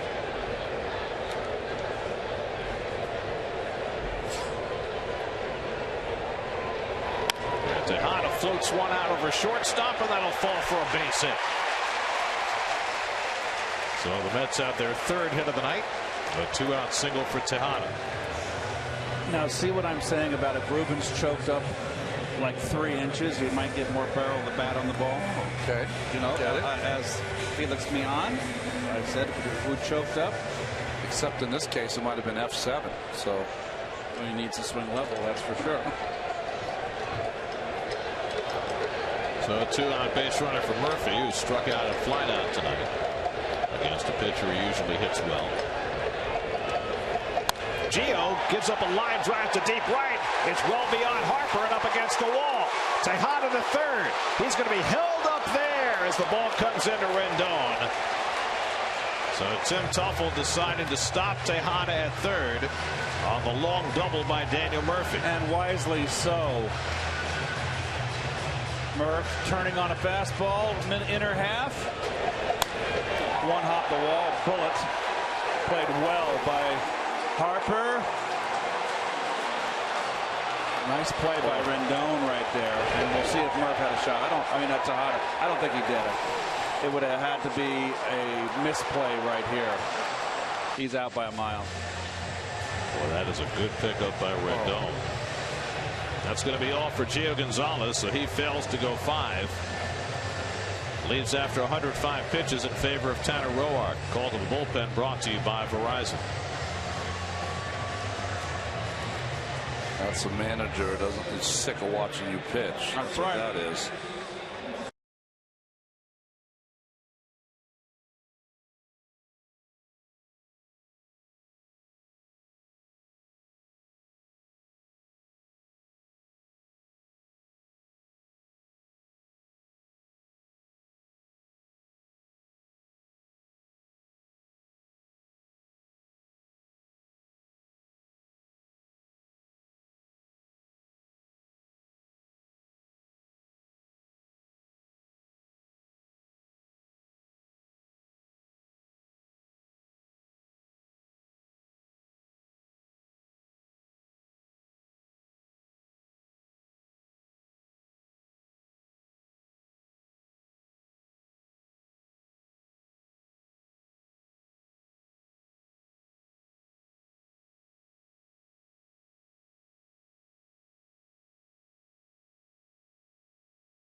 Tanner Roark comes on in relief of Gio Gonzalez. 15-game winner as a starter last year. Struggling this year. Juan Uribe with 2 in scoring position. Takes the slider off the plate. No one more disappointed than Roark that he had to go to the bullpen after 15 wins, like you said, Gary. ZRA is high, has not pitched well out of that bullpen this season, but he is their long man. Uribe is yet to see a strike tonight. And he wills one out for Rendon. And so Roark gets a huge out for the Nats to end the bottom of the 5th. Matt Harvey heads back to the mound. Hasn't allowed a base runner yet.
Another of the Mets' young starters chasing perfection so far tonight. People's United Bank starters Matt Harvey, 5 perfect innings, 6 strikeouts. Gio Gonzalez out after 4 2/3, only charged with 1 run, but 105 pitches, leading to his demise.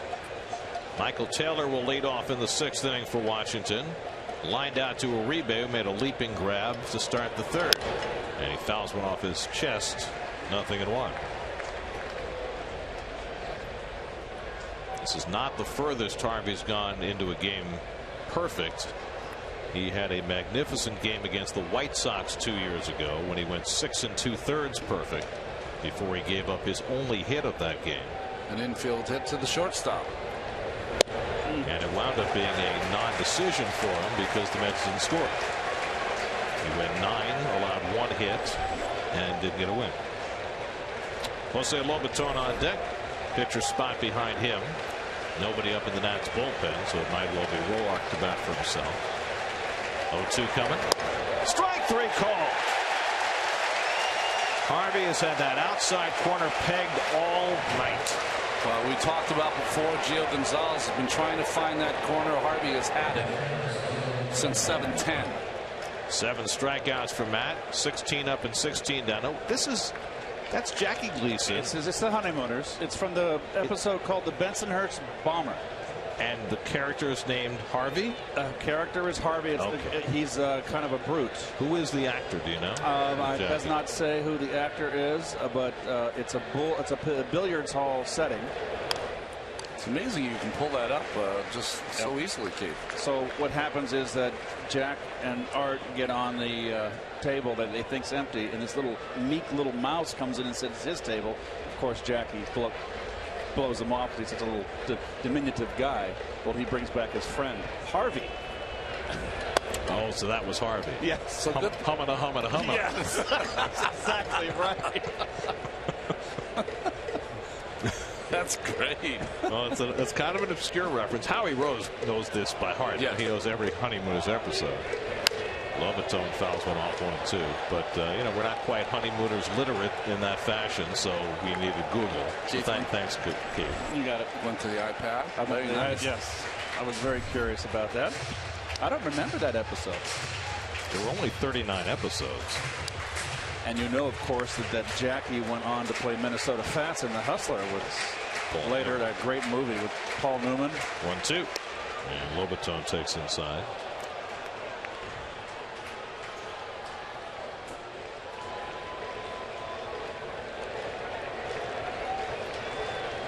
Fastball in, changeup away. There's a sign by d'Arnaud. He changes it to the curveball. 2-2. Hit hard, and there's the first Washington hit of the night. Now a 2-2 curveball, and Lobaton breaks it up after Harvey retired the first 16. And losing it on a breaking ball. Wants it backdoor. He had it backdoor, RJ. That's not a bad pitch. Good hitting by Lobaton. I find it interesting, though. d'Arnaud with the changeup shook off to the curveball, cost him his first hit.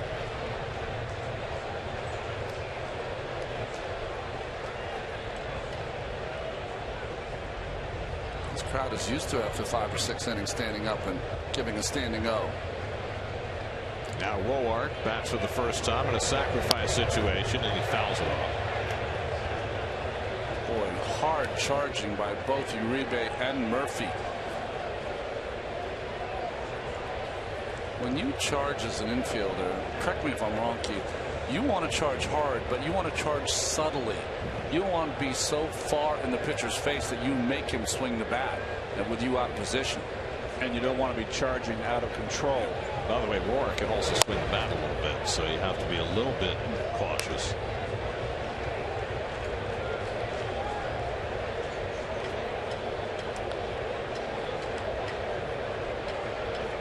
So you have 4 infielders that are out of position. Flores sprinting the cover first. Tejada going to second, and both Uribe and Murphy end hard. You don't want to break too quick if you're the second baseman. Roark unable to get it down.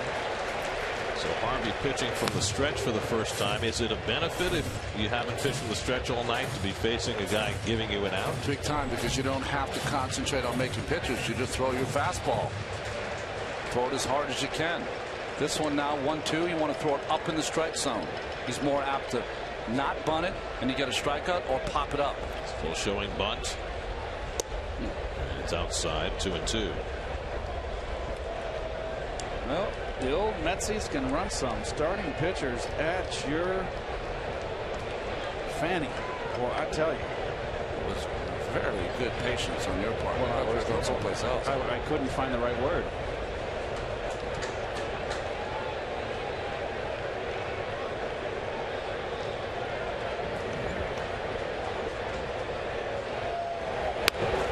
Fouls it off. Strike 3. Good call, RJ. Yeah. 8 strikeouts now for Matt Harvey. We're going to check in with the studio. Doug Williams has a game break brought to you by Honda.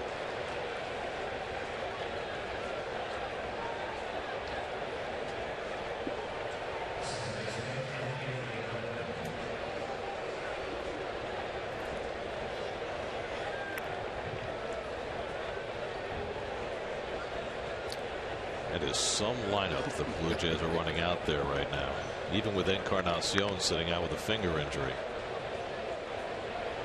I mean, Tulo, Donaldson, and Bautista 1, 2, 3. Has there ever been a more powerful top 3 in a batting order? I don't know. Each guy can hit the ball 500 feet.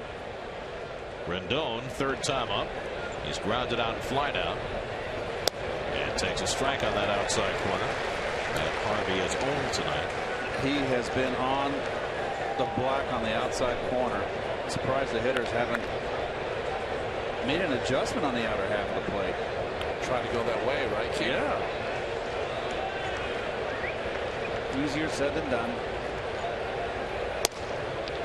Interesting. Murphy playing behind Lobaton at first base with 2 out and the tying run on. You don't see that very often.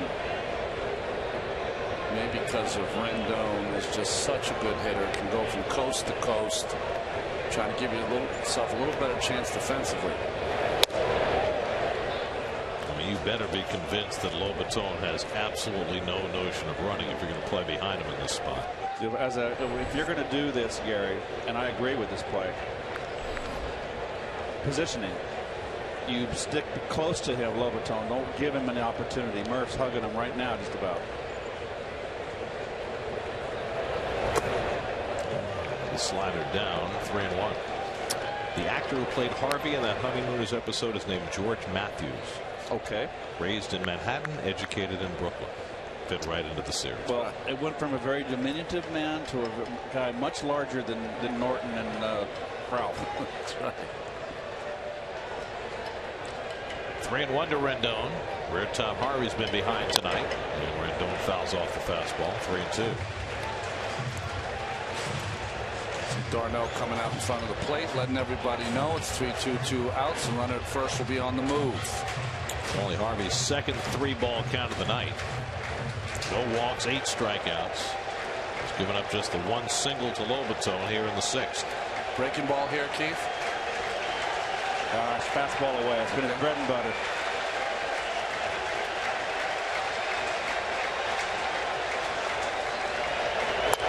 Taken the other way, and Rendon's got himself a soft base hit. Lobaton goes to third, and the Nats have the tying run at third with 2 down. Well, not well struck. It was a slider running, and out of the strike zone, and just off the end of the bat, and a very fortunate base hit for Rendon. Fortunate that the Harvey pitched Roark tough enough to strike him out. If he had gotten the bunt down, with that tie game. Now you got a guy up here in Escobar with a very long swing. I know he's having a terrific season at 314, but he's got a big long swing, and if you're throwing 97, you can gas him. Escobar's grounded out twice to Flores. First time, Wilmer absolutely robbed him of a hit. This is where the scouting reports can help you. With ducks on the pond, Escobar loves to swing at the first pitch. Very aggressive.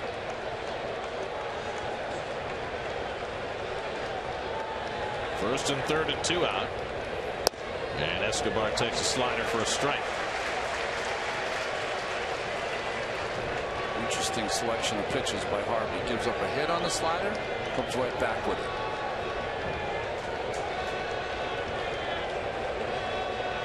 No check in with the dugout.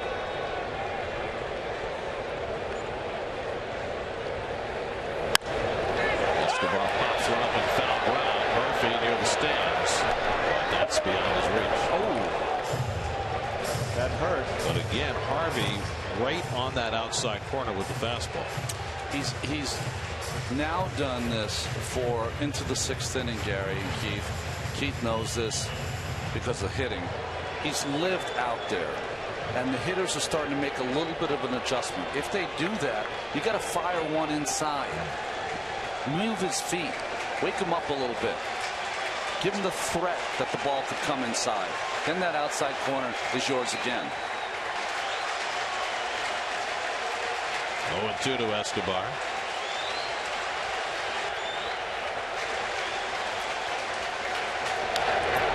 Got a piece of that high fastball. That's a good pitch, though. 0-2. You can't hit that. Big swing. You might want to drop a little slider down on the dirt right now. See if he'll go fishing.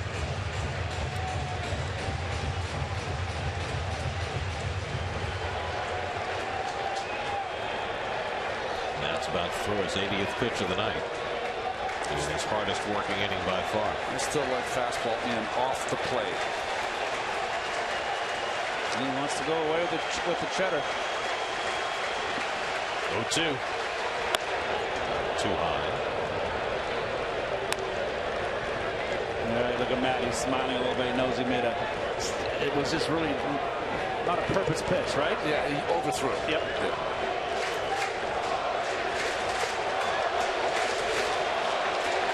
He wants to stay that fastball away. Hit hard. Uribe gets the force. Side retire. Love the way Uribe gets his body in front of ground balls. 6 scoreless for Harvey. 1-0 Mets.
Season City Small Business Call-Ups winner is Randolph Beer. Check them out at the Citi Field Outfield Concourse now through the remainder of the regular season.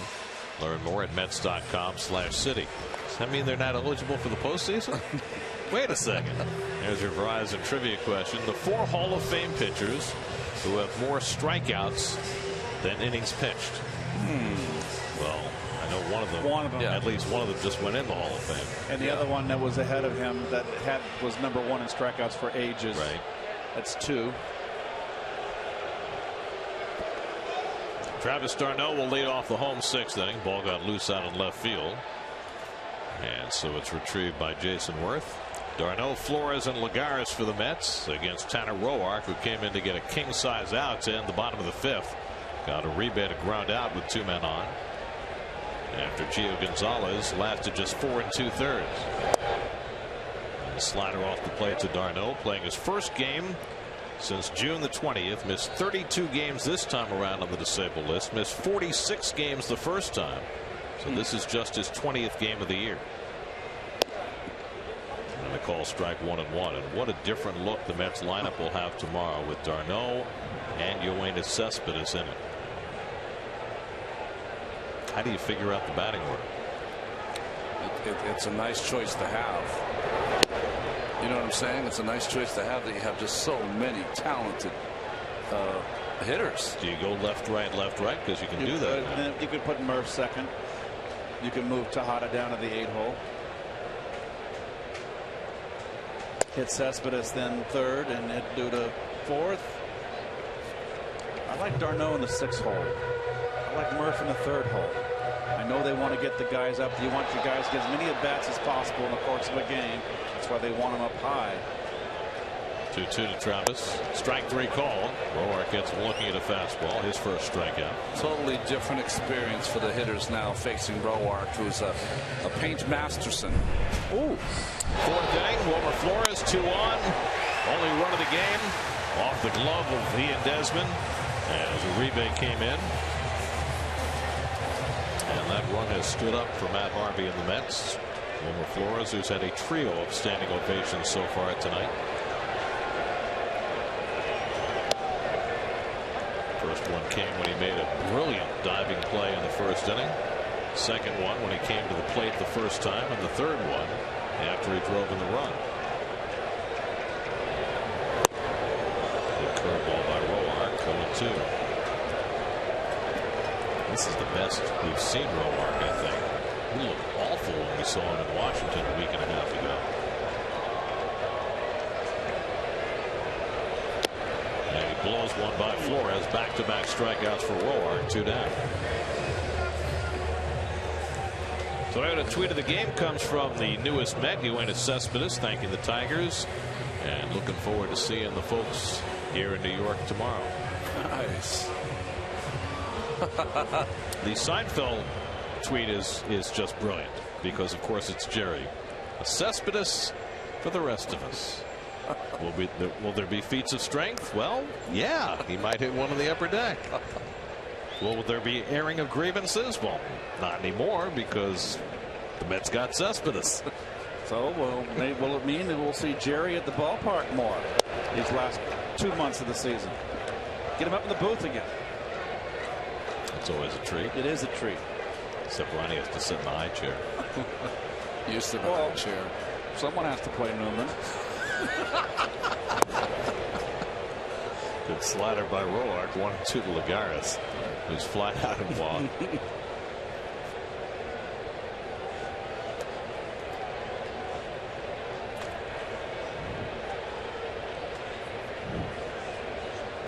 One-two from Roark. How he got out of the way. 2-2.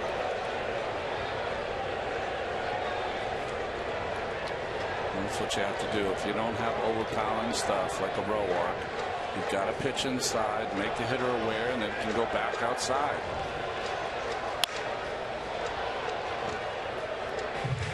Lagares seems to me like he's trying to go the other way a little more. The last few at bats. I believe he's lost a bit of his confidence. He's obviously not in a groove. Was out of the starting lineup 4 straight games before yesterday. Kirk Neuenhuis had a hot streak, so got to play more. Down to third. Escobar's got it. And the side retired. So Roark's faced 4, retired them all. We are through 6 in the opening game of this series with Harvey and the Mets up 1-0.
It's training camp at Florham Park. Don't miss your chance to get front row seats to all the competition and position battles as the Jets gear up for the 2015 season. Visit Facebook.com/SNY and enter today. Let's answer our Verizon trivia question. We asked who were the 4 Hall of Famers with more strikeouts than innings. Well, Randy Johnson's got to be one. Walter Perry. No. It's all the more recent guys. Pedro, Ryan, Koufax. Walter Johnson was the shutout machine. Big inning for Matt Harvey. 3, 4, and 5 in the order. Worth, Harper, and Zimmerman with a 1-0 lead in the 7th. And Worth lines one down the right field side, just fair. Off the sidewall, tough pickup for Granderson, and into second base goes Worth with an opposite field double. And just like that, the tying run in scoring position, and Bryce Harper coming up. Snake bit Matt Harvey. Really only one really well hit struck ball for a base hit of the 3. 2 little dorks down the right field line. This is a critical one here. And how do you handle Harper? You be very careful with Harper. I think in this circumstance, I know it would be putting the go-ahead runner on, but he is having an MVP year. It's not going to stop just because he's 0 for 15 against you. I want to see what Harper's approach is here, because this is a critical game, and see if he pulls and at least gets the runner over. If you notice those pitches that were on the outside corner that were strikes before, the Nationals right-handers are starting to put into play. Worth at second and nobody out. And Harper grabs one down to third. That will not advance the runner. That's a king-sized out for Matt Harvey. Worth still at second with 1 out. You want to advance a runner and you swing on a pitcher's pitch. I know it's easy up here, but you've got to have an idea what you want to do here. And you're going to try to pull this pitch? He's not even attempting to try to pull it. That's just not. That's not what it's about. I mean, it's just critical to advance that runner, minimum. So 1 out. Now Zimmerman, who's not looked good tonight, struck out in both his at-bats, swinging in the 2nd, looking in the 5th.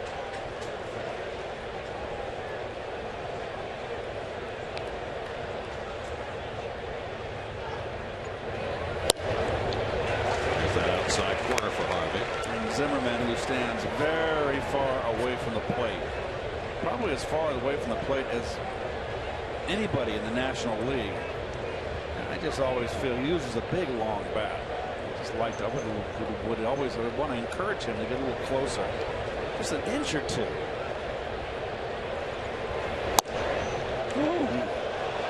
Where did that miss? Wow. Excuse my reaction. Jerry Meals, the home plate umpire, judged it a ball down the middle. That's inside corner.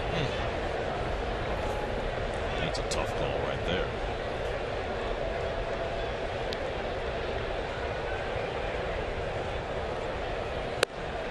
2-1 now to Zimmerman.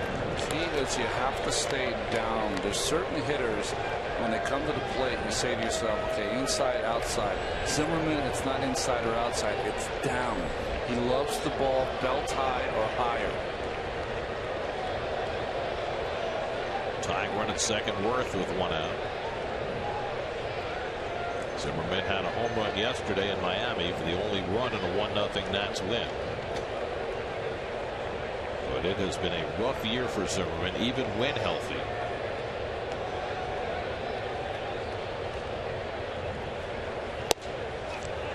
Harvey misses badly with a slider and falls behind 3-1. Matt retired the first 16 tonight. Remember, 2 starts back, he faced the Nats and he retired the last 14. So he retired 30 Nationals in a row. But he's given up 3 hits now to the last 6 batters. Behind on Zimmerman, 3-1 with Desmond on deck.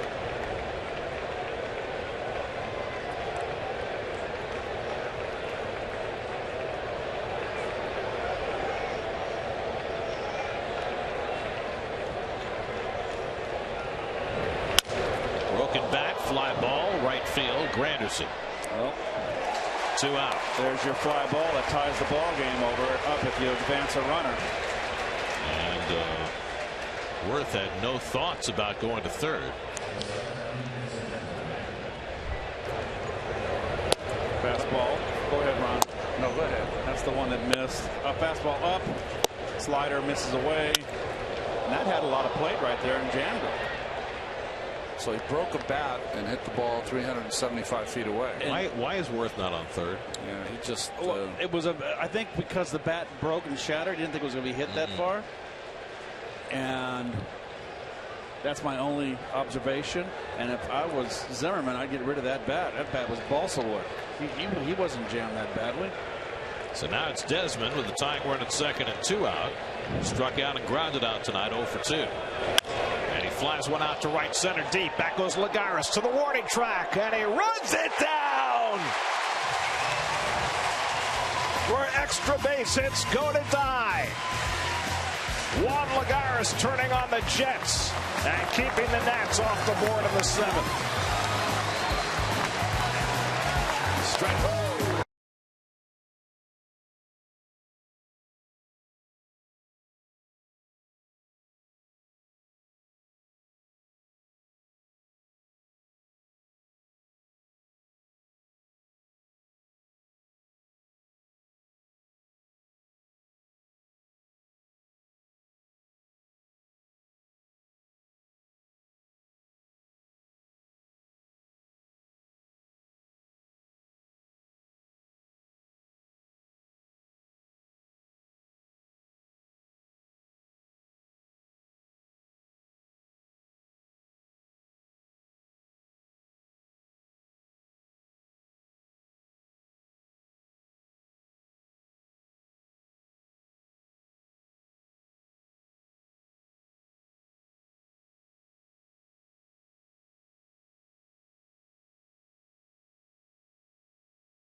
In the Nationals bullpen, Tanner Roark has gone an inning in the 3rd in relief.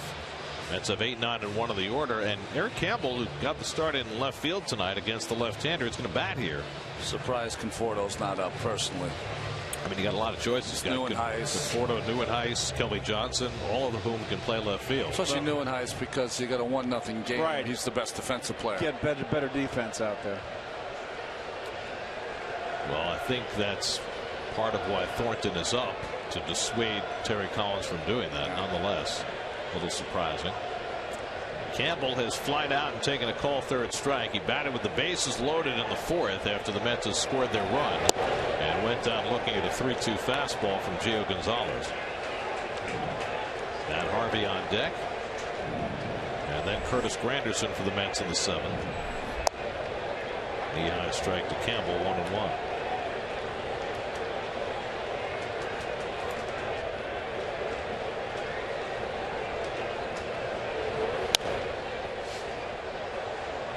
Gonzalez lasted just 4 2/3, allowed a run on 4 hits, walked 4, including 3 in that 4th inning, and struck out 6. Roark's been on ever since, and he's looked awfully good.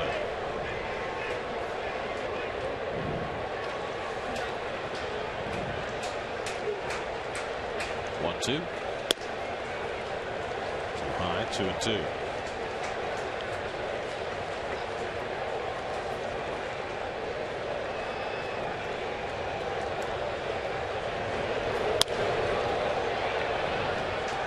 Get to Citi Field this Sunday when the Mets take on the Nats at 8:08 p.m. Be on time. The first 15,000 fans will receive a Michael Cuddyer poster courtesy of Topps. For tickets, visit Mets.com/Family Sunday. Well, if they don't hear that ad, Gary, they'll definitely be here on time, so they'll be here since 1. Oh, good. Campbell goes down looking again. Third strikeout for Roark, who's retired 5 in a row. Good pitch after all that stuff away, and he pops him inside, ties him up. This is the Roark we saw last year, isn't it? When he won 15 ball games as a starter. Paints in, out, breaking pitches, change-ups. Now Harvey has been up twice, struck out both times against Gonzalez.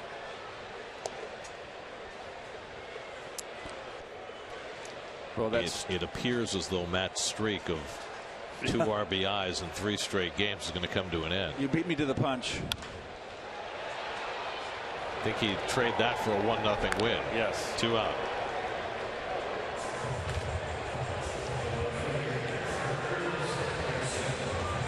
Matt's at 90 pitches through 7 innings. The 7th was not his best inning. There's nobody throwing in the Mets bullpen. Still a great number. Puts him in position to get him through 8 innings. Well, he'll have the lower third of the order coming up against him in the 8th. There's Granderson, who has one of the Mets' 4 hits tonight, singled back in the first. Since then, he's flied out and struck out. And the curveball from Roark drops in.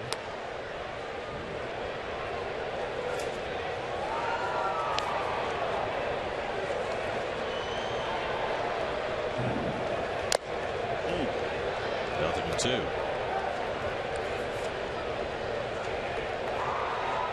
Granderson 4 for 12 in his career against Roark. Tanner Roark looking awfully sharp.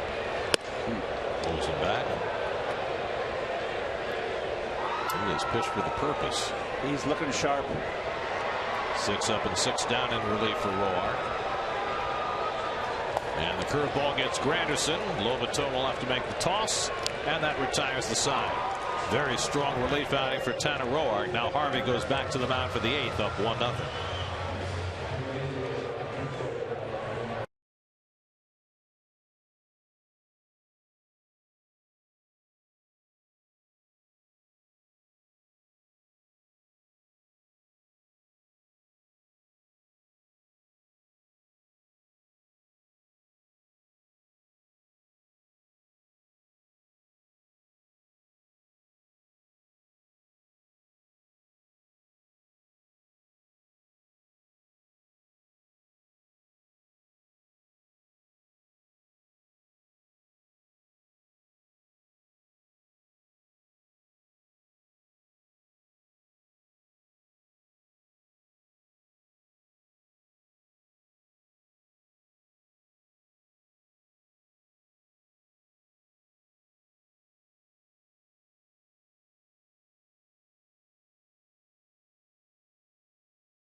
Ryan Braun.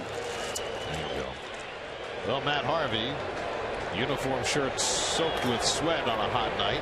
Tyler Clippard getting ready behind him as Harvey faces the lower third of the Nats batting order. Michael Taylor is lined out and struck out 0 for 2. And goes goes after the high slider. 0-1.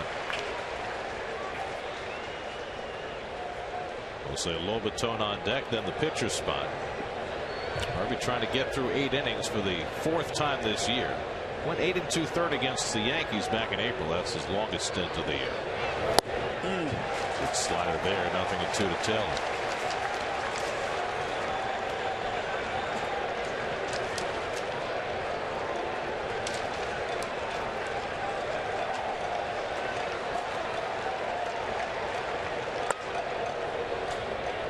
Still throwing hard in the 8th inning.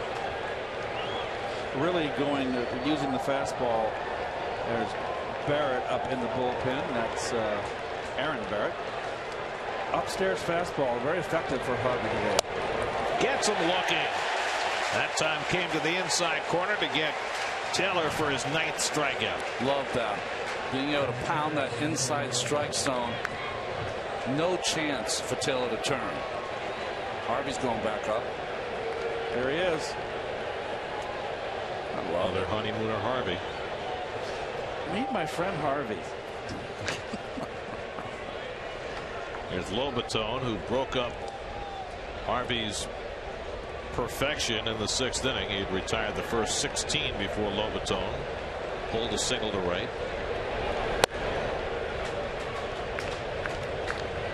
Glenn Robinson on deck to pitch hit for the Nats. Good power from the left side.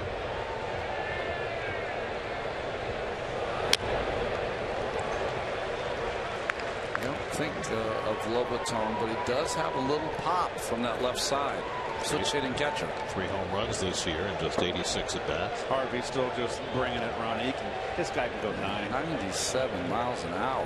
And I know they all got these pitch counts today and all that, and he hasn't lost a step or a mile per hour. Campbell in shallow left. 2 out.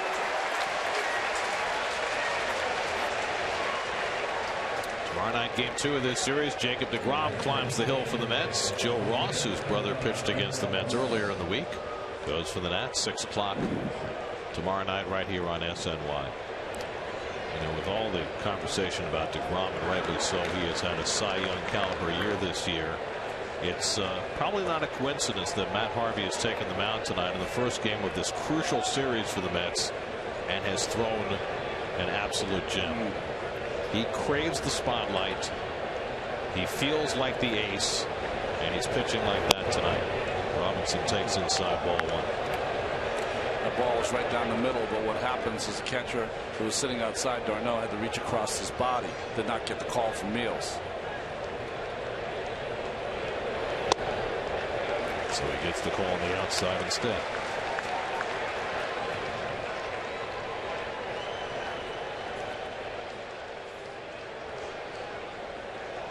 Robinson 5 for 20 as a pinch hitter this year. Almost hit him. Oh, he said it did. Yep. A little tap dance. Back foot. Didn't hit him. Ooh, I don't know. Didn't hit him. That's a call you can challenge. That's a tough one to overturn, though, isn't it? I don't know. It didn't hit him, though.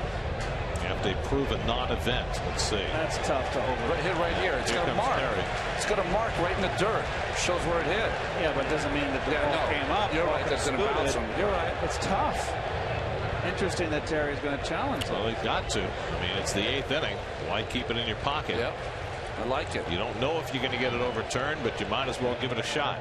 I like the other angle better. Now, I know you can see it hit in the dirt. You got like the, like you see in tennis, the tennis ball. But what? I love this angle. See it hit the dirt. Yeah, that didn't hit him. Not even close. That did not hit him. I don't think it hit him. Well, we'll see whether the replay umpires agree. Play under review brought to you by Mazda. Driving matters. Tim Wilkie's crew and John Hirschbeck's crew are in the bunker in the city doing the replay reviews this week. Come on, Gary. Tim, put down the pizza. Put down the pepperoni. Oh. So is there clear and convincing evidence there? I mean, it certainly looks like it didn't hit him. It's an easy call, I believe.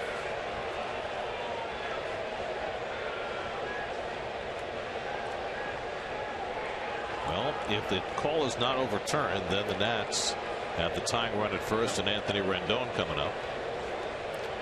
There are 3 feeds from this game that the replay umpires can look at. Ours, the Washington feed, and the MLB feed. They're doing the game tonight as well, so they've got lots of angles to look at.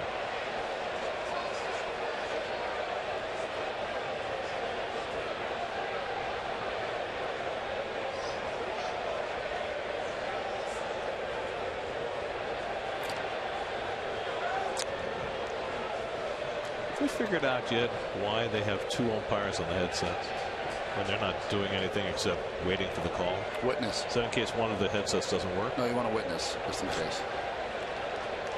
And they're going to confirm the call. Call's going to stand.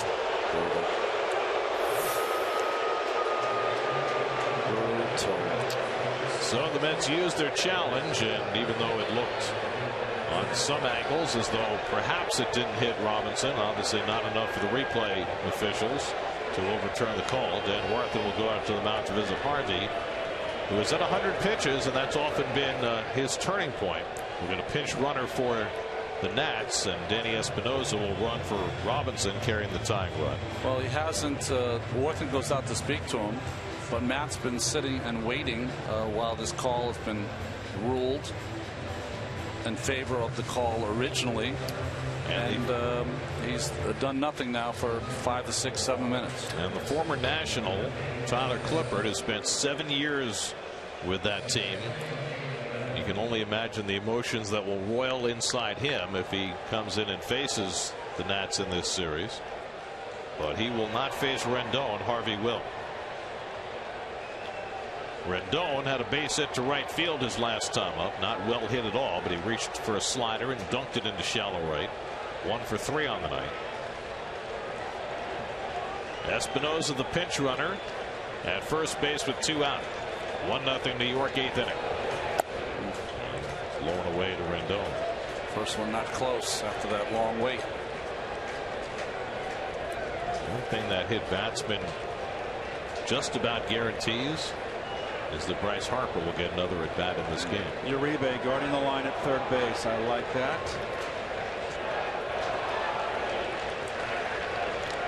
Unless somehow Espinosa's erased on the bases.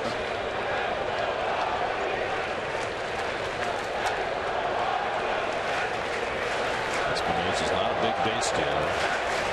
He played most of the second base with Rendon on the disabled list. 4 stolen bases on the season for Espinosa. Rendon takes a strike. 1-1.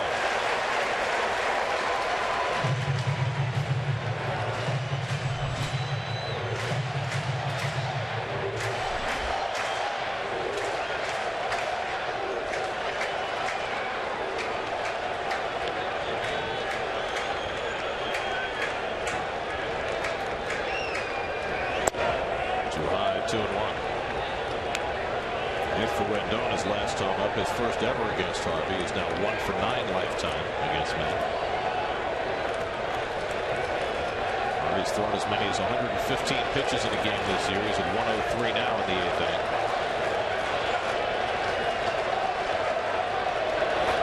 Rendon grounds one down to Uribe, skids to a stop, and his throw is too late.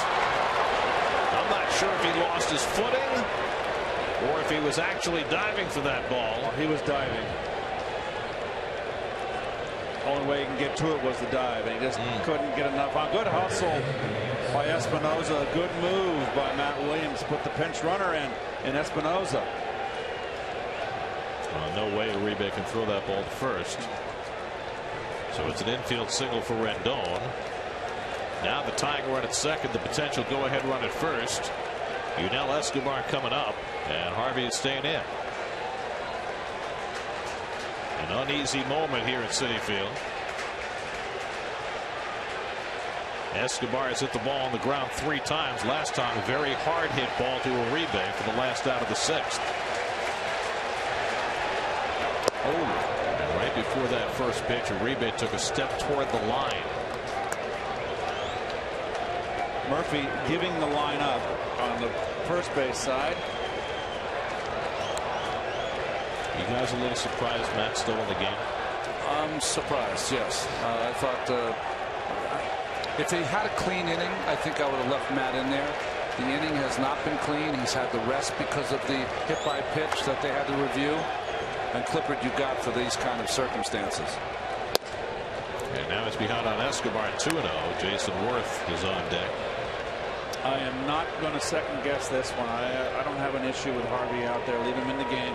If he loses Escobar via the walk or an infield hit or whatever, he's gone. This will be his last batter.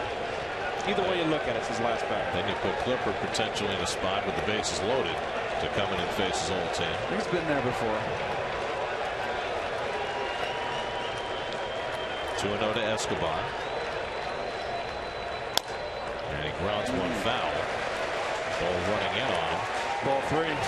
Very good choice of pitches. The guy who's been throwing 98 miles an hour decides to go with a two-seamer and run it down and in. Took a little bit off from that center. Hit it off the end of the bat. And Escobar, a little discomfort now, walking it off after fouling that ball off his foot.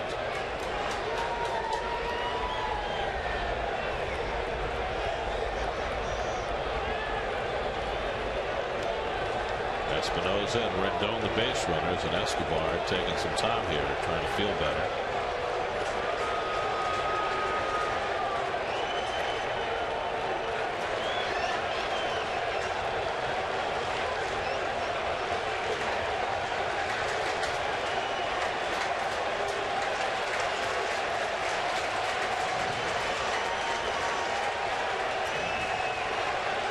Two-one from Harvey. High fastball, 2-2. Keep it up there. Yeah, you're right, Keith. He's showing you he loves that ball upstairs. Go a little higher.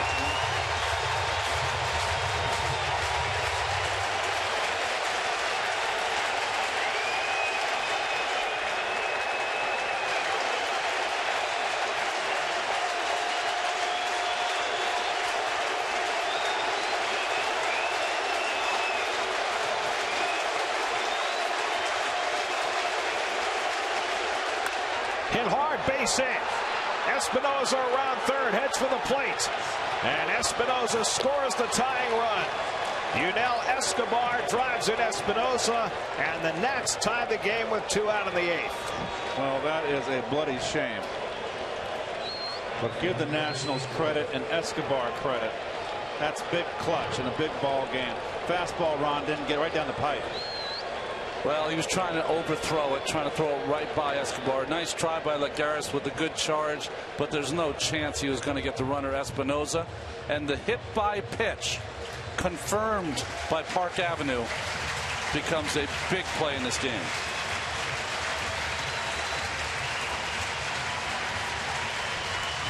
Matt Harvey was brilliant for most of the night, but he leaves without a chance to win this game.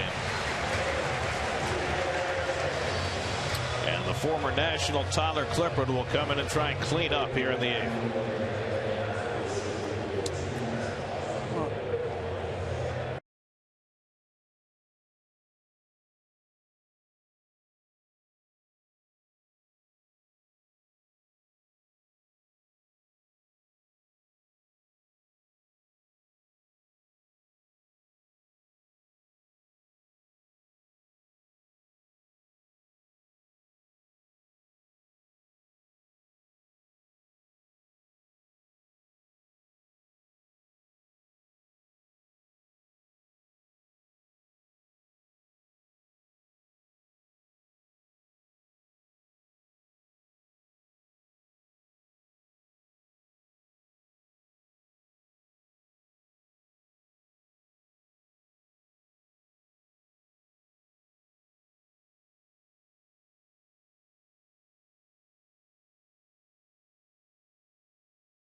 Call on a hit by pitch with 2 out. An infield single, and then Yunel Escobar plates a run to tie the game. And now Tyler Clippard facing his former teammates for the first time as a New York Met. Well, it was very interesting to hear some of Tyler's comments. He said he was very excited to face his old mates. What a predicament he's in. Go ahead run at second. Rendon with 2 out. Jason Worth the batter. And Worth takes a fastball strike. Worth at a soft double down the right field line his last time up. 1 for 3 on the night. So remember, these guys have seen Clippard pitch, but they've never been in the batter's box against him. So they know what he's got, but they've got no real feel and barometer. They've without any at-bats against him for such a long time. And Worth was able to face him when he was a Philly. He's 2 for 5 with a home run against Clippard. Also, right before the postseason, they had a few days off. They had inter-squad games, and they were playing little betting games against each other with Clippard facing his teammates. Clippard said he won his battle with Worth. See if he can win it when it counts.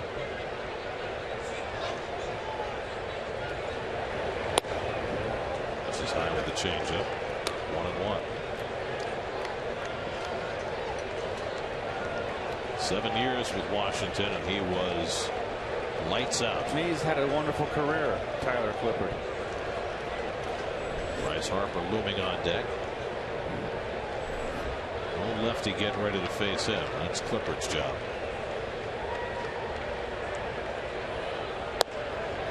Overthrown a little bit with that breaking ball. These Nationals just seem, you know, when you have this kind of success at one ballpark, in the dugout, you feel like every single time you're going to come up with the hit that you need.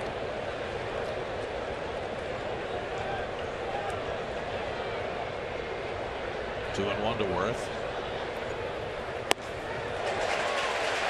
2-2. Well, he had a fastball count, and he took a rip.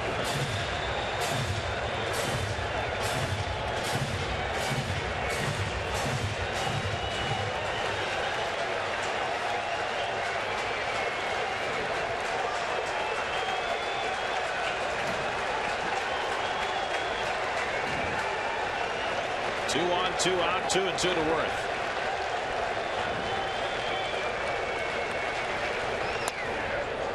Fouls it off. Pretty good hitting right there, Stabs. A pretty good changeup. Got it away. A little Worth stay in. 2-strike hitting. Stays in the at bat.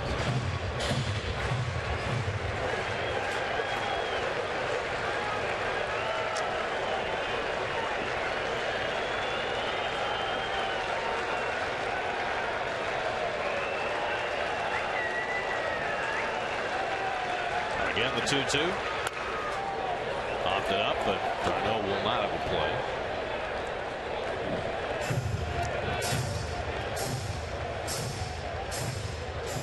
Two good swings there by Worth on those 2 changeups. It's a pretty doggone good at bat. This is what baseball is all about right here.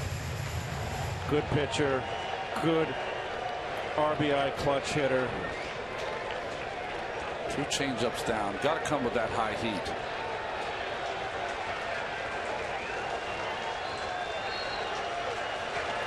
Seventh pitch of the at bat from Clippard to Worth.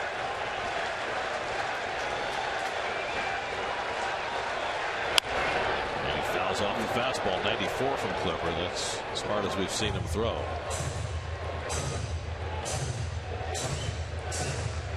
Worth with 2 strikes. What makes him such a clutch winning player is he will just sit on trying to hit the ball up the middle the other way. Yep. Not trying to do anything but get a base hit. He fought off that inside fastball.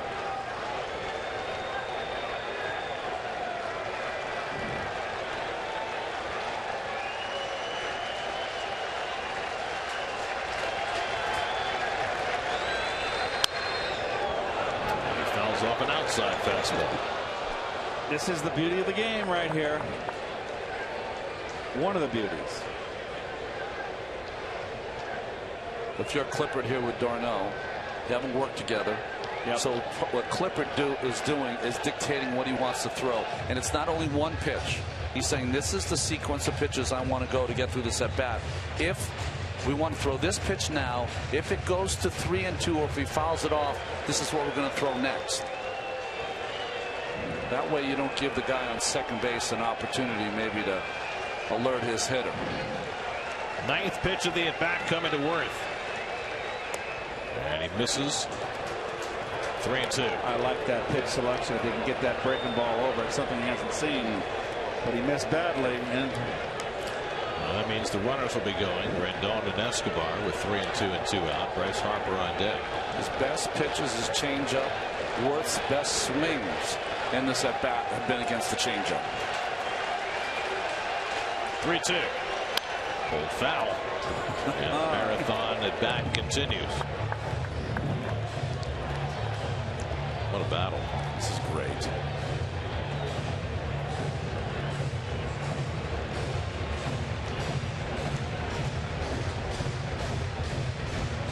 As a pitcher, you're standing out there, you know you have a couple of choices. Your fastball and your changeup. When you're as good as Clippard, both are equally good enough to go with. And now d'Arnaud is not sure.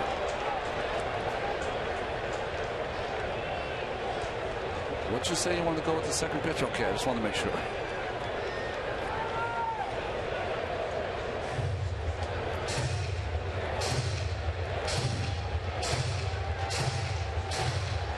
Clippard has come in and thrown 10 pitches to his former teammate. Another one coming. And Worth equal to that one. And we move on. A serious two-strike approach. He's reduced his swing almost by half. Straight to the path of the ball. No overswinging. Looks like a half a swing he's taking to make sure that he makes contact.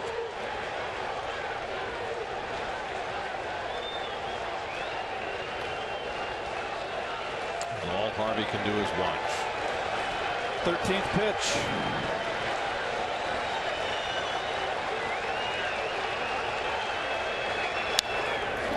Another fastball.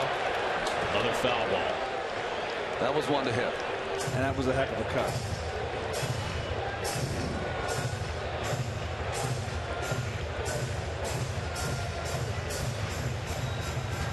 He's such a tall hitter, Keith. When he goes after that ball down in the strike zone, kind of almost drops his knees to it. He dips. That's why he gets under. He's fouled off 7 in a row since the count reached 2 strikes.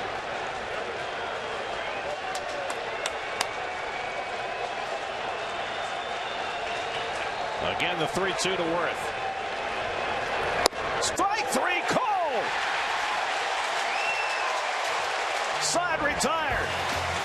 On the 13th pitch of the at bat, Tyler Clippard gets Jason Worth looking and keeps the game tied. What a perfect pitch. Knees in black. Nats tied against Harvey. Clippard makes sure they can't take the lead.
friend Harvey. It doesn't look real. Over the moon.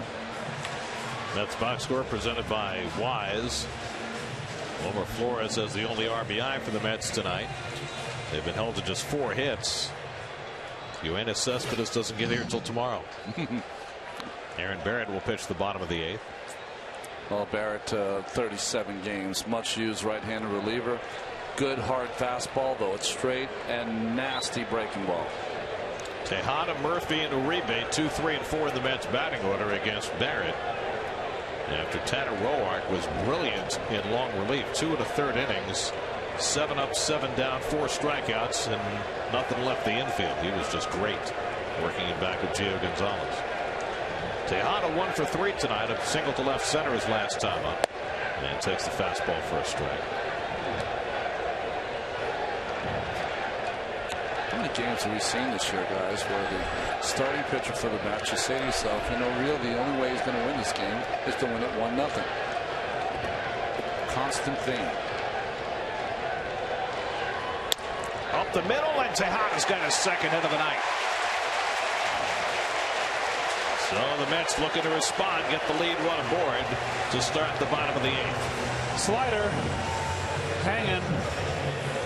Nicely done, Ruben. Right back up the middle. You'd like to see him take every at bat just like that, huh, Keith? Just get the rally going. Now you got 3, 4, and 5 coming up. Started the ball rolling. Well, Escobar is coming way in on the grass as though he's looking for a bunt from Murphy, but there's no way Murph's bunting. No, you don't bunt your third hitter. Hit that ball right by him. And Matt Williams used to. Ian Desmond's calling time. What's going on here? I think he's trying to figure out how He was just telling Harper he's got the instructions to play no doubles over your head. Told Harper that. Harper didn't move. Nope. Yep. Still playing rather shallow in right field where a double could give the Mets the lead. And Escobar still well in on the grass. And Murphy no hint of the bunt, ball 1. And you saw Desmond just shrug like, hey, I told him. What do you want me to do? He's just got a mind of his own out there. Remember now, Escobar is a shortstop that came to the Nationals to play second and volunteered to go to third base. Slowly hit. Desmond gets the out at second. No chance to turn 2. Well, they get the 6-4 force on Tejada. Murphy aboard with 1 out. Nice play by the shortstop here, Desmond.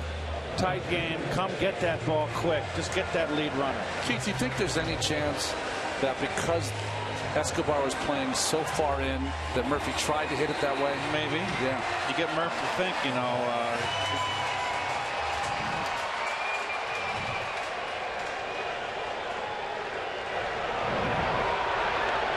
But that's an awful risk, you know, to try to intimidate and get someone out of his game at the plate. It's just too risky. So here's Uribe, who's walked twice and grounded out. Goes after the first pitch slider, 0-1. Lost his grip there on his bottom hand.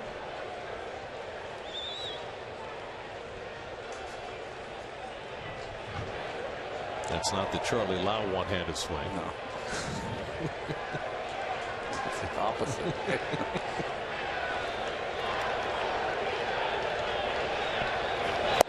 Another slider and another swing by Uribe, 0-2. Well, I'll say you got a nice breaking ball, Mr. Barrett. It's not a strike, but you got a sharp one. And it breaks late, and it's hard.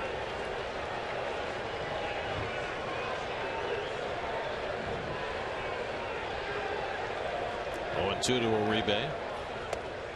Tries to lay off that time and did. 1-2. Travis d'Arnaud on deck. Hard to throw that many breaking balls in a row. Perfect. Familia on the mound in the bullpen.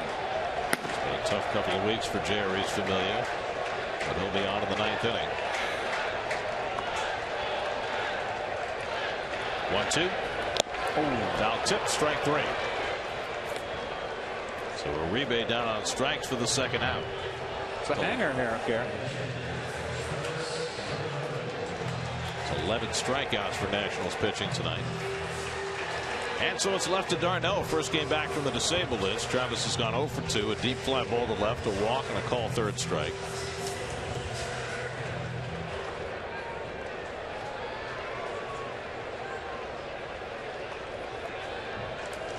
One heck of a ball game.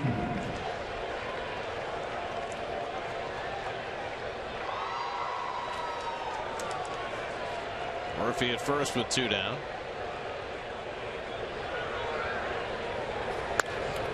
Darno goes after the high fastball, 0-1.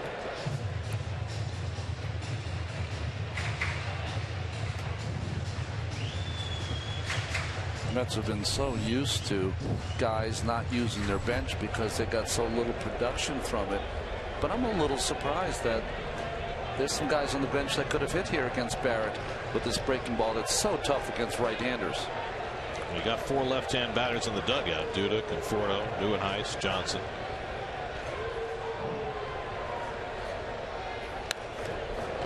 Right at Darno, 0-2. Very interesting how they went after Uribe, same pitcher with breaking stuff, and they're going after Darno with the high cheddar. So that tells me the book on Uribe is the breaker. He's aggressive. He wants to swing. Yep.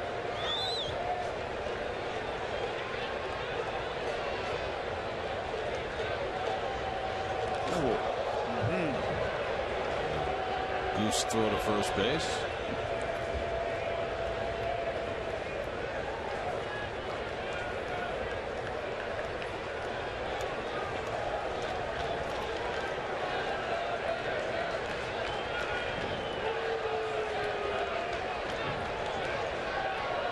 Oh, and 2 to Darno.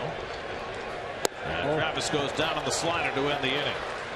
So Barrett, after giving up a leadoff hit, allows nothing, strikes out a pair, and go to the ninth, tied at 1.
It's the rare blue moon. How often is there a blue moon? Only once in a blue moon. You got it. The next one's going to be in 2018, the next blue moon. Well, Tyler Clippard won his 13-pitch battle with Jason Worth. Now he's got a bigger battle on his hands against Bryce Harper, leading off in the 9th inning. This will be the first time these two have ever gone head-to-head. Harper 0 for 3 tonight. Now 0 for 17 in his career against Harvey. Now he gets Clippard and takes the first pitch changeup for ball 1. Harvey went 7 2/3, 1 run, 5 hits, no walks, 9 strikeouts. The hit batsman that wound up costing him the only run against him. That lowered his ERA to 3.05. Another no decision. Changeup and a good one. He thought it was a ball, but that ball's a strike. He said, "My God, they got Jerry Meals back there." This is a strike, though. I think so. Come on. And it's not a pitch to hit. Anyway, it's a one to spit on. He's seen enough of those from the outfield from Tyler Clippard. He's not getting that curve over around his wrecking ball. He's throwing it too hard. Not getting any spin on it.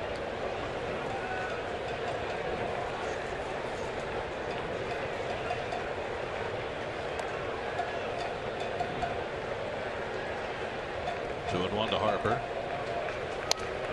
That's a good changeup. 2-2.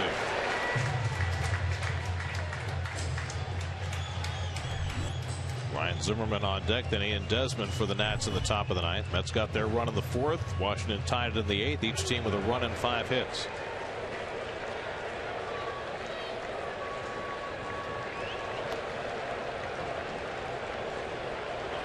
Fastball up. And he popped it up. Campbell hustling in. He was playing very deep, no doubles, but he gets there in time to grab it. 1 out. Back to the Blue Moon. Oh, look at that. There goes Bill, our director, Bill Webb. He didn't know he had his own spaceship. He's got his own island, own spaceship. Got it all. You are my satellite. Satellite of love. Here's Ryan Zimmerman, is 0 for 3. And that pitch is high. One thing you hate, well, you love seeing Zimmerman back in the lineup because he's one of the better players in the game. But you hate it against the Mets because he seems to always get big hits against them. Well, he's a late inning guy.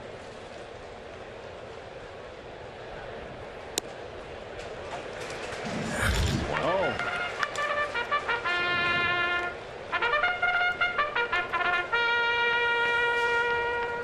Well, it's a little late. This game's in the stretch.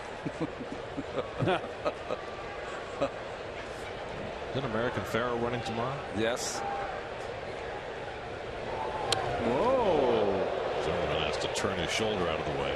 That's 2 Gary pitches. Neal's going to say he was hit by a pitch. No, maybe. We'll review it. 2 pitches up and in on Zimmerman. One by Harvey here, one by Mr. Clippard.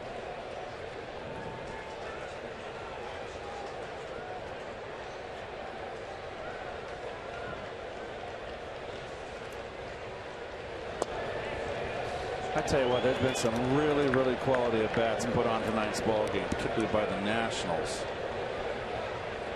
Clippard finds himself behind on Zimmerman 3-1. With Ian Desmond on deck. And he missed badly for ball 4. So a 1-out walk to Zimmerman.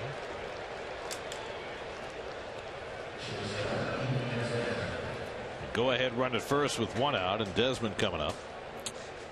Desmond hit one to the wall in right center his last time up.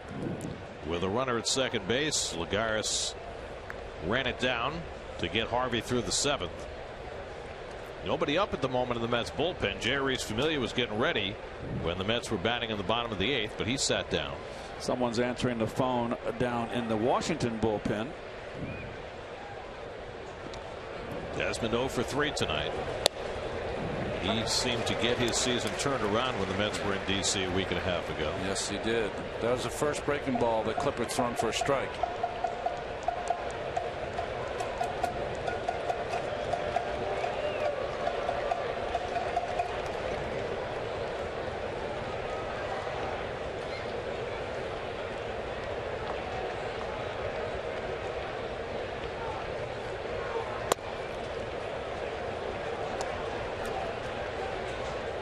Good old-fashioned baseball here.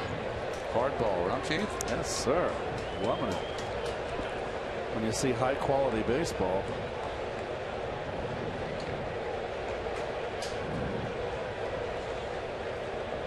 Zimmerman's had the bad foot. Very short lead at first.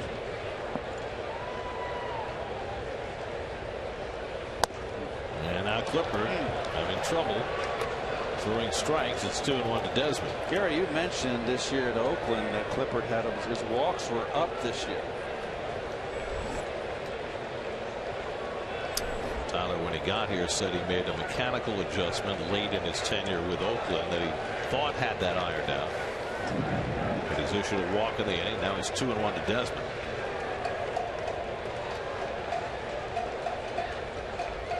And now 3-1.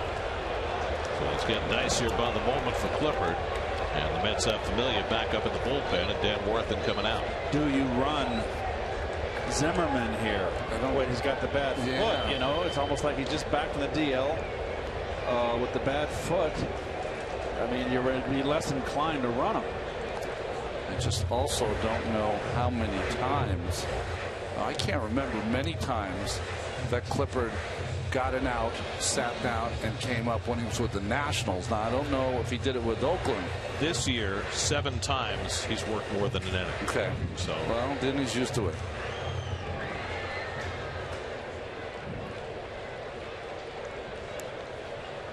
but remember how much energy he had to expend to get that one out in the 8th. 13 pitches to Jason Worth. Pitch count for relievers. We kind of ignore that, don't we? His pitch count high this year is 40. He's at 27 now. 3-1 to Desmond. And he swings to his fastball. 3-2. Well, I tell you what, that was just mano a mano right there. 3-1. I'm not afraid. Here it is. Just had it down enough, Keith. Right down the plate, not down the middle. Yep. Just here it is. Big rip from Desmond. Just to amplify your point, Ronnie, last year with the Nationals, Clippard only once pitched more than that. But 7 times this year with Oakland. 3-2. Zimmerman at first and 1 out. Not going. And Desmond takes ball 4. Flings the bat away. Back-to-back walks for Clippard. And now what do? Do you bring in Familia? No. It's like Terry Collins is thinking about it. And here he comes. He's going to make a double switch.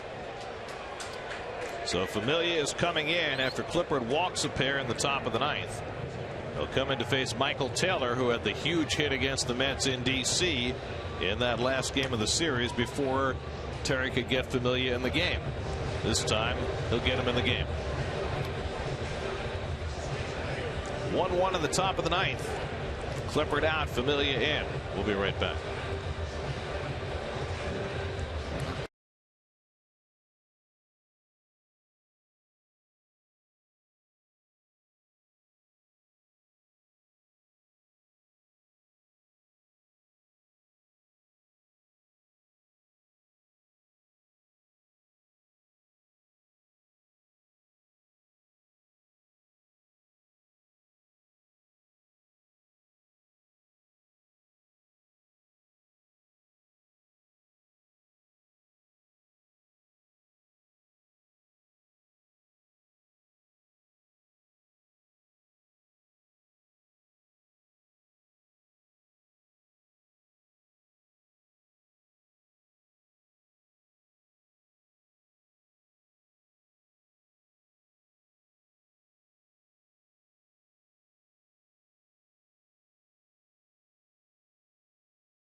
Murphy moves from first to third, and Jeurys Familia, who has had himself a rough post All-Star break stretch, comes into a crucial situation with 2 men on in the ninth. Now, if you ask me why he has struggled, his struggles have come from his ball has flattened out.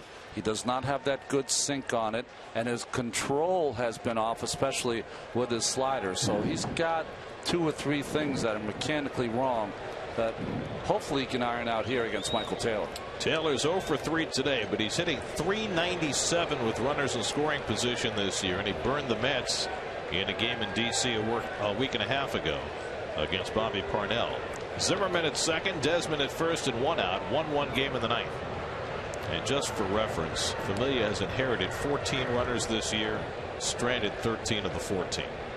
So he'll have to try to strand a couple more here tonight.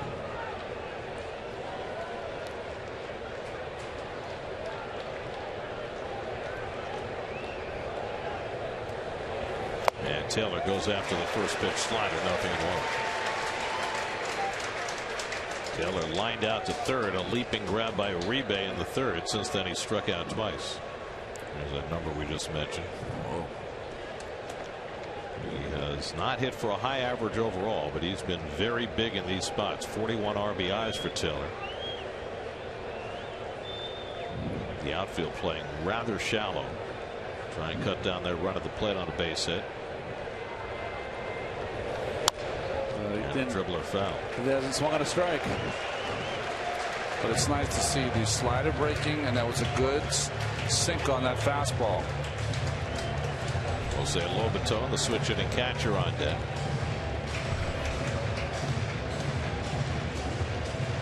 Jonathan Papelbon hoping the Nats can get a lead and give him a save chance. Got his first save as a Nat yesterday in Miami.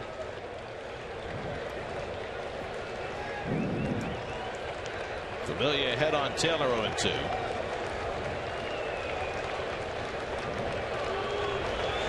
Struck him out on a slider. 3 nasty pitches from Familia for the second out of the inning. Well, there wasn't one pitch that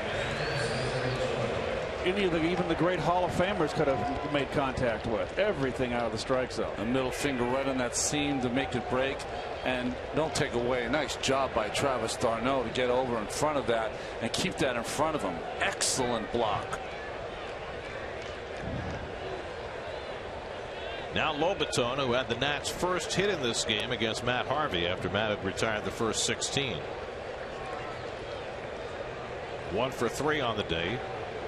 Tyler Moore on deck to pinch hit if Lobaton can keep the inning going. Remember, Zimmerman at second carrying the lead run, running on a questionable foot.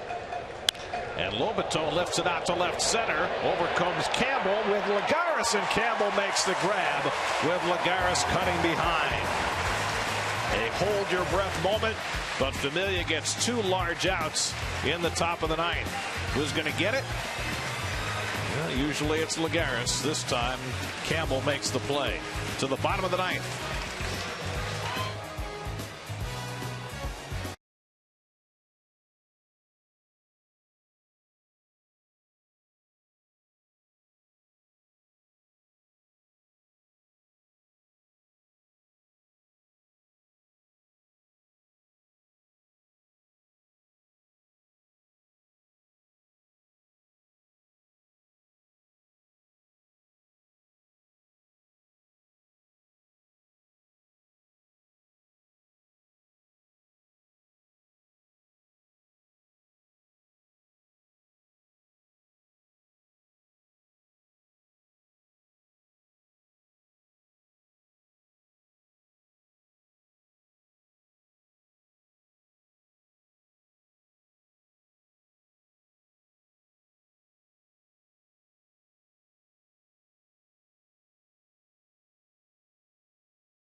Had lots of reaction to the Mets acquisition of Yoenis Cespedes. Mr. 143 addresses the media, and Giants training camp day one, all on Geico Sports Night tonight after the postgame. Well, Wilmer Flores has been a focus of attention all night.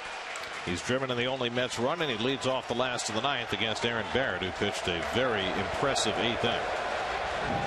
Wilmer 1 for 3 tonight, and takes a slider for a strike. Flores, Lagares, and Campbell due up for the Mets in the last of the night. Mets have lots of left-hand hitting on their bench. Nieuwenhuis, Duda, Conforto, all available.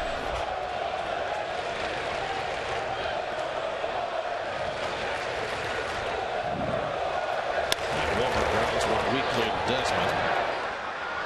1 out. So the storybook finish denied. For now. This kid has a good breaking ball. He has sharp and late. He's got a good arm. I like his stuff.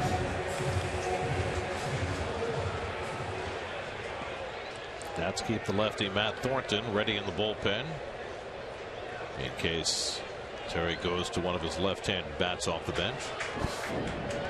Here's Lagares, is 0 for 2 and a walk today.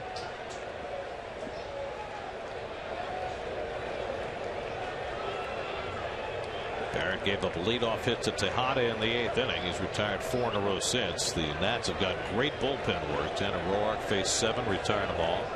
So between the two of them, they faced 12 batters and retired 11. When you don't wear sleeves, you see Campbell on deck. Pitcher Barrett had to step off. A lot of times you'll sweat on your arms and it'll trickle down to the baseball and get it wet. So he exchanged it for a new baseball. Lagares lays off the slider, ball 1. You always like to look at pitchers too, Ronnie, pitching late and tight ball games like this and see if they get a little Archie Bell on them, you know. But this Barrett is nasty. Lagares pops it up.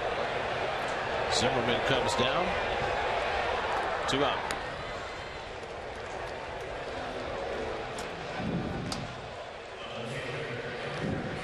Who's going to blink? Well, once again, Terry's going to leave Campbell in to face a tough right-hander.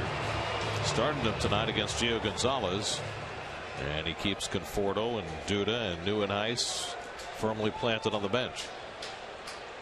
Again, if he were to go to the lefty, we'd probably see Thornton, but still a little surprising. Campbell started the night hitting 181, has struck out his last 2 at bats, 0 for 3. Well, this is something to think about, Gary. Left fielder, you bring in your left-hander. So what if they bring in Thornton? He's an old pitcher. He's an old left-hander. You know what that does? It gets him out of the game. And he won't be able to face your left-handed hitters later, like Duda and others.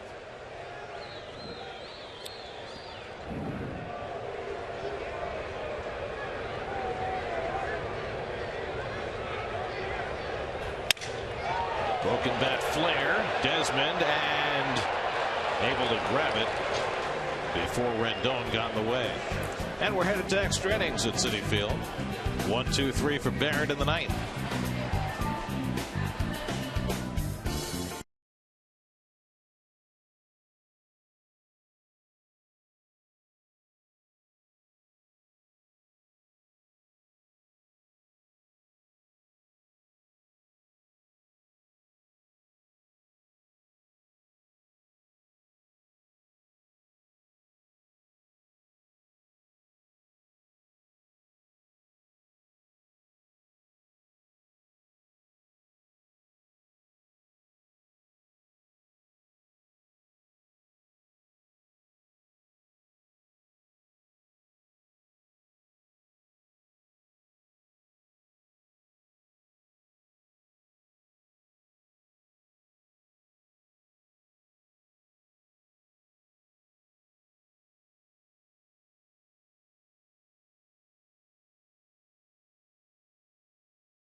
The web at searchmercedes.com.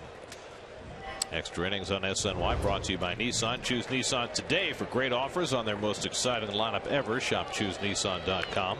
Both these teams have had a lot of success in extra innings this year. Mets are 6-2 in extra inning games. The Nats are 5-1. Tyler Moore will pinch hit for Aaron Barrett leading off in the 10th inning against Jeurys Familia, who got the last 2 outs in the top of the 9th. Moore hitting at .213. And takes a fastball for a strike. Alabama product got some pop, though, does Tyler Moore. And you said that like an Alabamian. They couldn't spit it out. It's like Hillary on the stump. Don't show your politics now. Why not? Familia, it's interesting. He's really pulling his slider, not kind of letting it go. That's why he's missing by so much. Well, he got a lot of help that last out. Yeah, the first out he got from the youngster Michael Taylor. Didn't swing at a strike. So the lefty Felipe Rivero getting ready in the Nats bullpen, with the Mets likely to be setting up some left-handed bats in the bottom of the 10th. It's a high breaking ball by Familia to get ahead 1-2. Got away with on here. Yep. Was hanging it. Anthony Rendon on deck, and then Yunel Escobar for the Nats in the 10th. Matt Harvey went 7 2/3, allowed a run on 5 hits. Another brilliant performance by Harvey, who was victimized by a phantom hit by pitch in the 8th inning that turned into a run. Other way for Matt, he's now made 56 career starts. In 27 of the 56, he's either allowed no runs or 1 run. 27 out of 56, and yet he only has 21 wins in his career. Amazing. Crazy. That's the new term, crazy. Right? Is the new term? Oh, yeah. Oh, my daughters use it. I'm not hip. Moore fists one to first base. Kelly Johnson plays that spinner and makes the play 1 out. That's getting overpowered inside. Slightly. So 1 out now. Rendon, who has a couple of soft hits. Single to right in the 6th against Harvey. Had an infield hit in the 8th. So now a 13-game hitting streak here at Citi Field for Mr. Rendon. Well, when you go 33-9, you got to have some guys getting some knocks. Hitting .436 over those 13 games in this ballpark. And he hasn't hit a ball hard all night.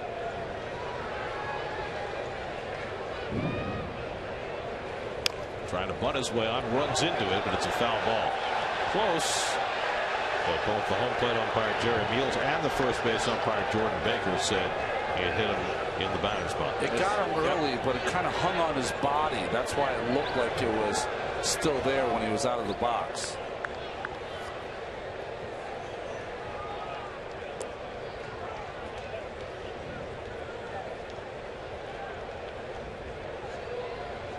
Familia has faced 3 batters, retired them all.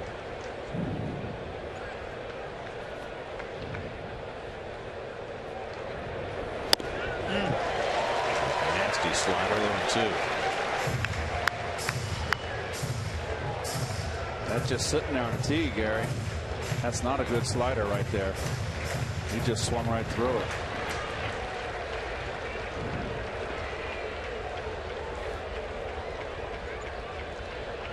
Quick pitch. This is outside. 8 times this year, Familia has gone more than an inning. This will be number 9 if he gets another out.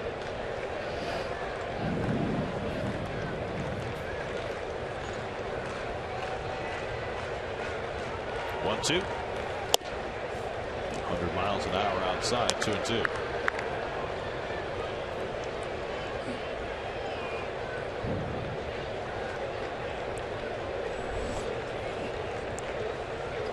Escobar, who tied the game with a base hit in the 8th, waits on deck.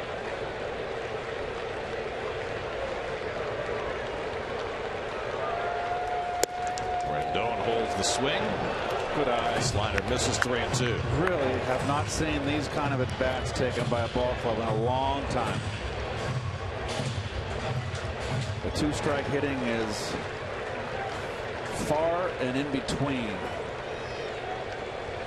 in today's game.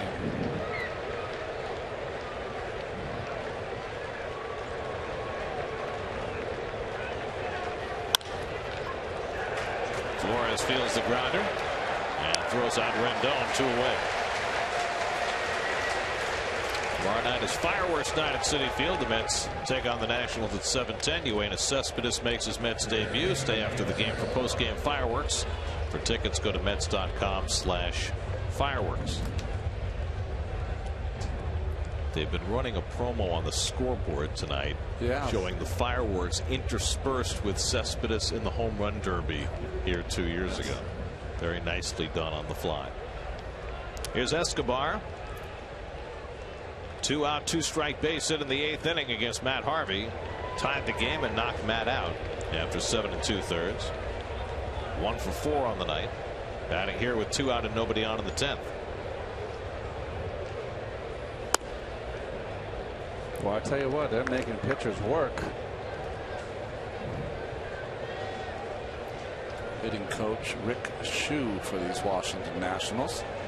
He replaced Mike Schmidt at third base. That's right. That's right.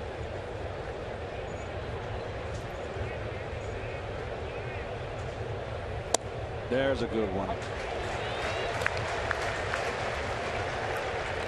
By good one, I mean slider, folks. Sorry. Snapped one off there.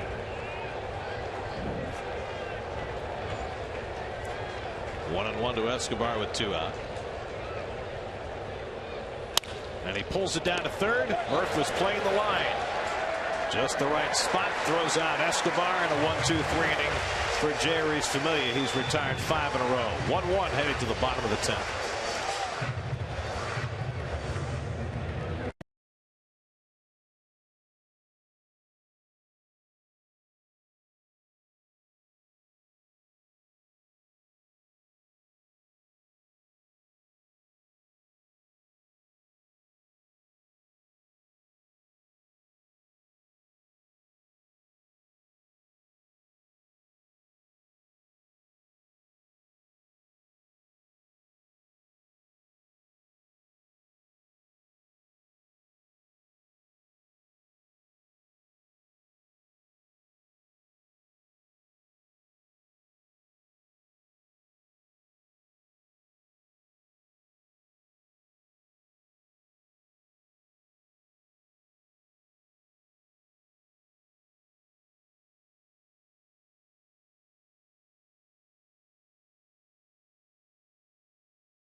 Numbers are great, but we were so impressed watching him in Washington.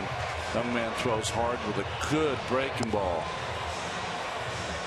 And that's why they could make that trade for Jerry Blevins at the end of spring training, because of the talent of Mr. Rivero. Kelly Johnson, Curtis Granderson, 2 left-hand hitters, will be the first 2 men up for the Mets. Also, Robles is up, so is Carlos Torres. Torres, the reports are, is going to switch his number tomorrow when Cespedes arrives, because Cespedes has always worn 52. And apparently Carlos, we're told, is going to take 72. I don't know if he'll get compensation for that. The Nats just had a number switch when Papelbon arrived. Doug Fister switched his number. Are you being the intermediary, the negotiator? Just the reporter. Okay. Kelly Johnson up for the first time, came in a double switch in the ninth, and takes a slider out of the strike zone for ball one. Kelly 2 for 13 since joining the Mets, including a home run. Granderson on deck, then Tejada.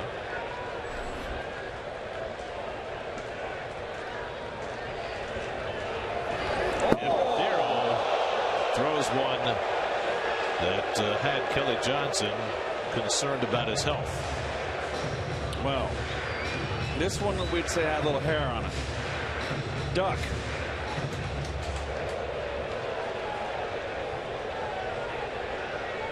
Not quite face high, but it's pretty scary. Now Rivera behind 2-0. And Johnson takes a fastball strike. The Nats bullpen has been spectacular tonight. Tanner Roark, Aaron Barrett combined for 4 1/3 scoreless innings with only 1 hit and no walks. And now Rivera. Johnson lifts one to shallow left.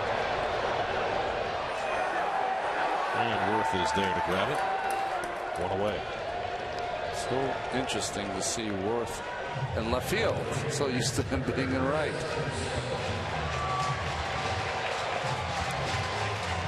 Now Curtis Granderson. Curtis is 1 for 4 tonight, singled back in the first inning.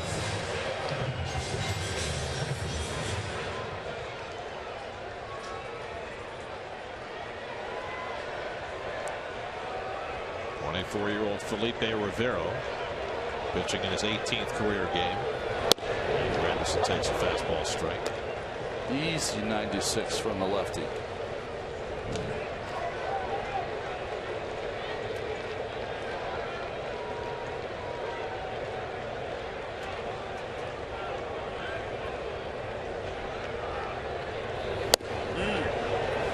He's throwing hard.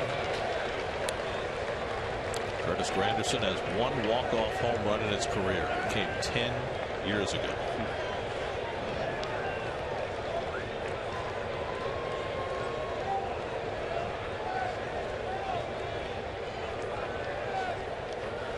And a good-looking breaking ball for a strike. 1-2. Where do they find these guys? Venezuela.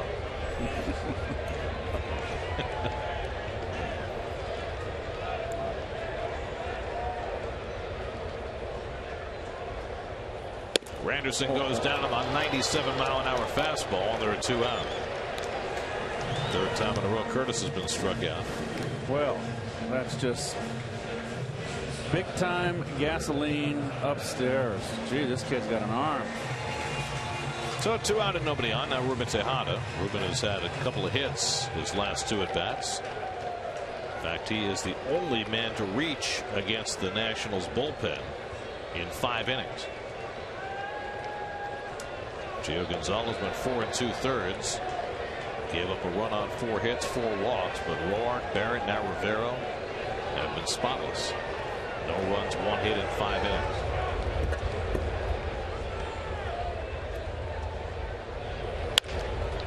Slowly hit. Escobar's got it.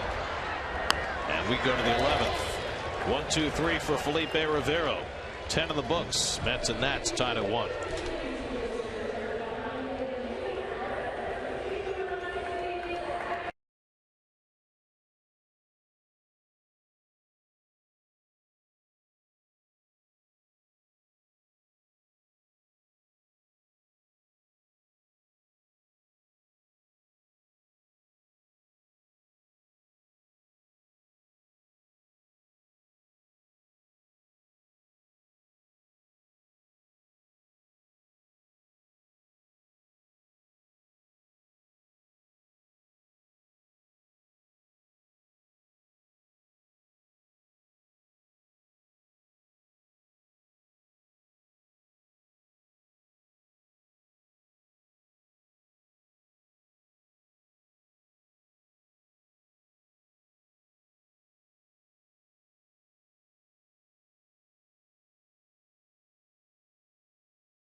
for his 11th win tomorrow night against Joe Ross. Mets will be seeing him for the second time. Sunday night, Noah Syndergaard and Jordan Zimmerman square off as they did a week and a half ago in D.C.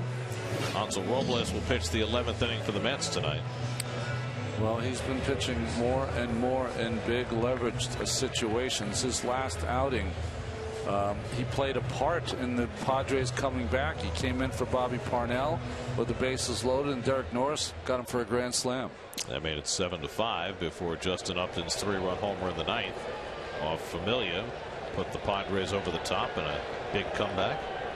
3, 4, and 5 in the Nationals batting order. Worth, Harper, and Zimmerman in the 11th. Worth is 1 for 4, singled back in the 7th, had a marathon against Tyler Clippard in the 8th. That's 2 men on, and a 13-pitch confrontation wound up in Worth taking a call, 3rd strike. Toronto just got a run on the bottom of the 11th to beat Kansas City 7-6.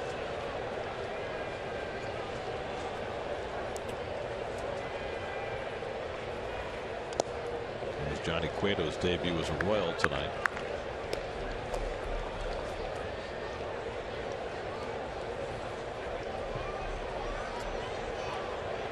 Baltimore came from 6 runs down and beat the Tigers 8-7. Manny Machado hit his second home run, a 22nd home run to put them in front to stay. Slowed the last 2 seasons with back-to-back knee injuries, but one of the bright young players in all the game. Pirates won tonight 5-4 in Cincinnati. Cardinals are up 7-0 on Colorado. The Phillies don't lose in the second half, do they? 9-3 they beat Atlanta tonight. 1-2 to Worth. Here we go again.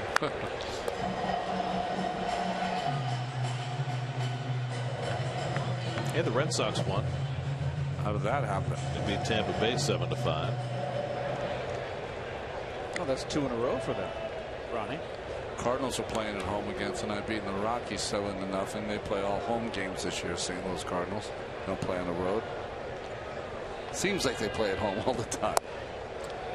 Meanwhile, the Padres have scored 4 runs in the top of the 11th to go in front of the Marlins 7-3. So A.J. Preller said they're going for it. They're going for it. It's another big late inning rally.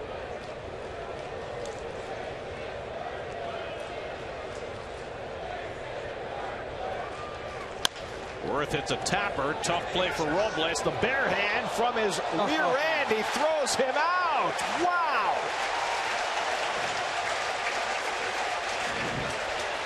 That'll make you smile. Yeah. I wonder if he hurt his back. He was trying to stretch it out there. But as he got there, his foot fell out. He did the splits and still had enough with 1 hop to get Worth at first base. Amazing. Good hustle. I mean, that's practically the splits. That's a heck of a play. And Ray Ramirez, the trainer, is going to come out to see if Robles is okay. And they could have got hurt on that play. Could have pulled a hamstring with doing the splits. See the disappointment in the Nats dugout. It's a big game. Both sides. Huge first game of this series. You're right, Keith. Who's going to blink first, huh? Mets are 3 games behind. He said he's fine. Yep. Well, the Mets made a number of fine defensive plays early in this game behind Matt Harvey, but that may be as important a play as they've had made all night. So now Harper, who has been held in check tonight, 0 for 4, will come to bat against Robles in the 11th.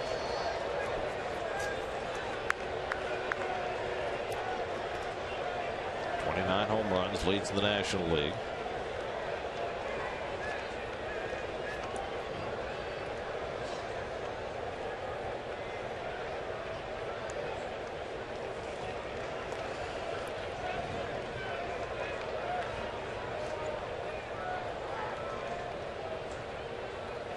Ooh.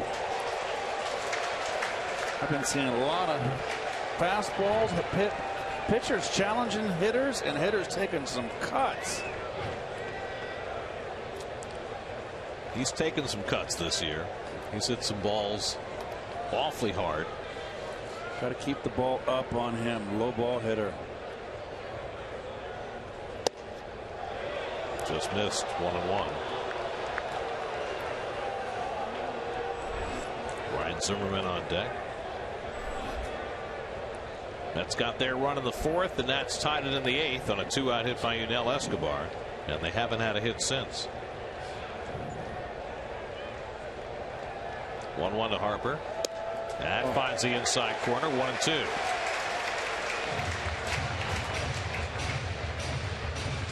Wanted it in. Got it on the opposite side of the plate.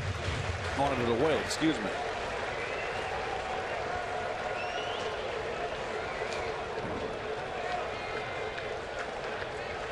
Quick pitch.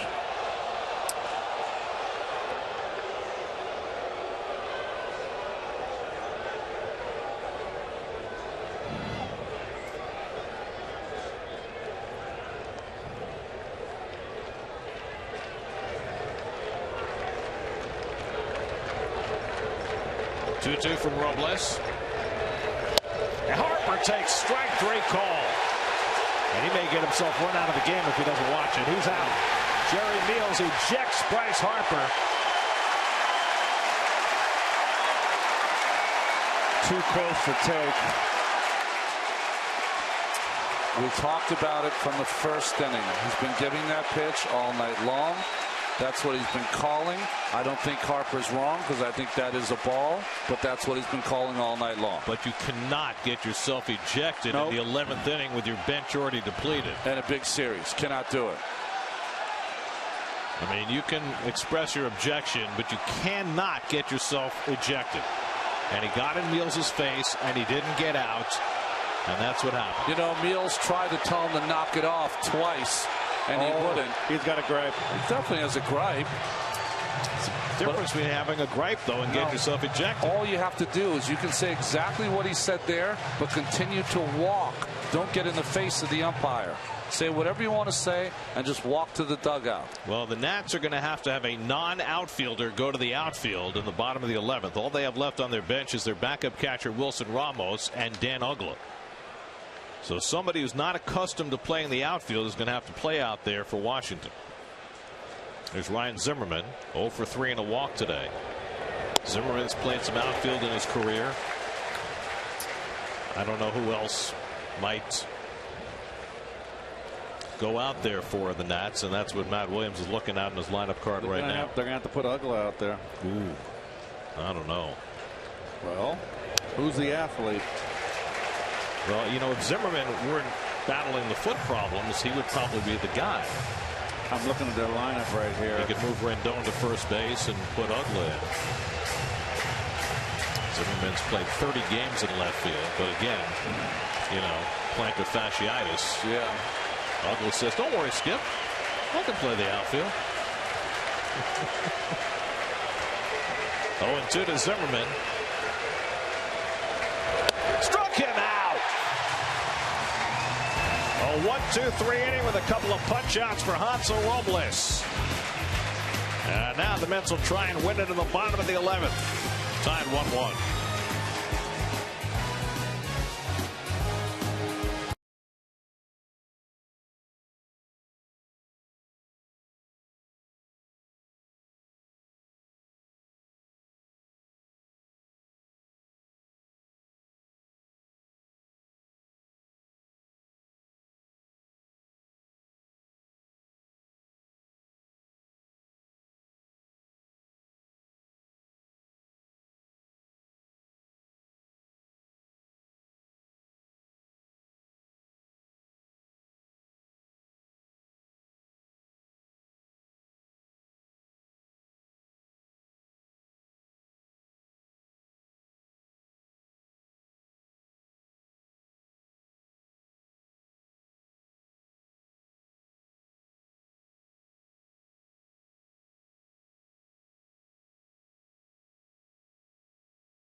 He's going to come in and play first base with Harper's ejection. Ryan Zimmerman has to go to left field, and Jason Worth will move from left field to right field. That's the result of Harper getting ejected.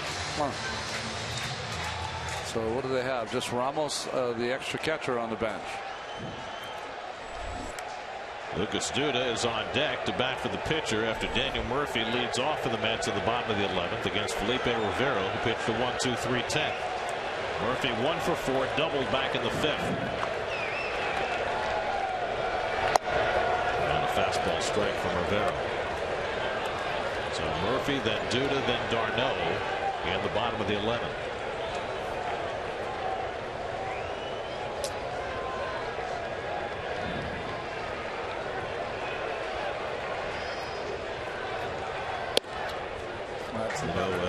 Harper getting ejected brings to mind the games you guys played against the Reds in '86. Remember, Strawberry got ejected in that game, and then after the fight with Ray Knight and Eric Davis, you guys were left with pitchers playing in the outfield. Yes, Jesse and Roger. And they alternated. Whoever was hitting, they'd come in and pitch. Right-hander hitting, Roger come in. Left-hander, Jesse come in. Well, Rivero, who threw one in a similar spot against Kelly Johnson on the last inning, conveniently wild in this outing. Hey, we'll get your attention. If I recall, did Jesse make the final put out in that game? No, but he did have a put out in right field. It's a line drive. It scared the heck out of him. It was Tony Perez. They made the play. Well, Matt Williams doesn't have to go that far, but he does have to play people out of position. Uncle has never played first. Zimmerman, on a bad foot, has played 30 games and left in his career. 2-1 to Murphy. And Murphy hits one in the air to center. Michael Taylor back onto the warning track, has room right near the wall to make the catch. Murphy gave it a pretty good ride, but that's the first out in the bottom of the 11th. And now Duda out of the lineup tonight because Gio Gonzalez started. Gets a crack against a lefty here in the 11th inning. Lucas has been hot with the long ball. 6 home runs in his last 5 games, although he had a rough outing yesterday. 0 for 4 with 3 strikeouts. And the Nats are not going to overshift their infield with a lefty in the game against Duda. Good move by the Nats. This young man throwing so hard.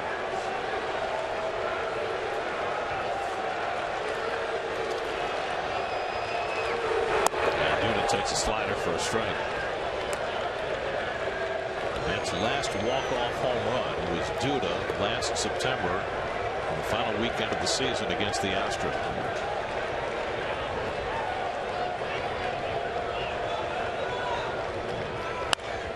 Pops this one up. Escobar and Lobaton makes the grab for the second out.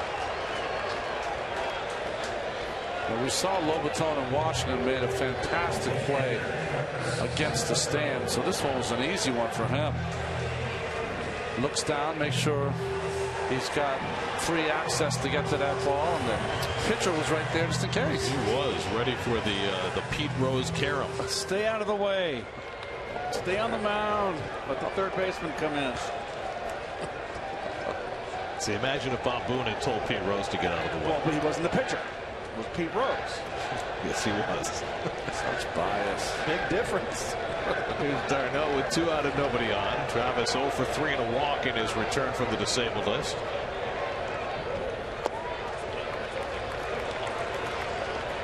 Well, the Nats bullpen continues to be a huge story in this game. Roark, Barrett, Rivero. d'Arnaud has just missed a few pitches in this game.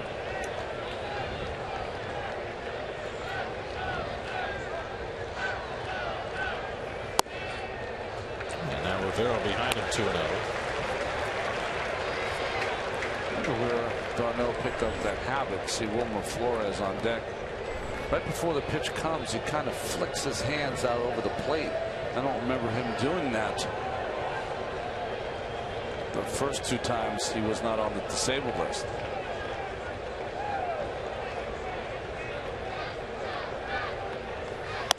wonder if that has anything to do with the elbow pad that he's wearing, maybe just to loosen the thing up a little bit. That's a good call there, Gary.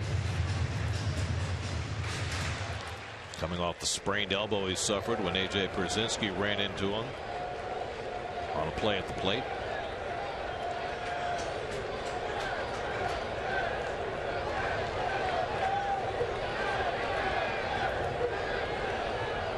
Two one from Rivero.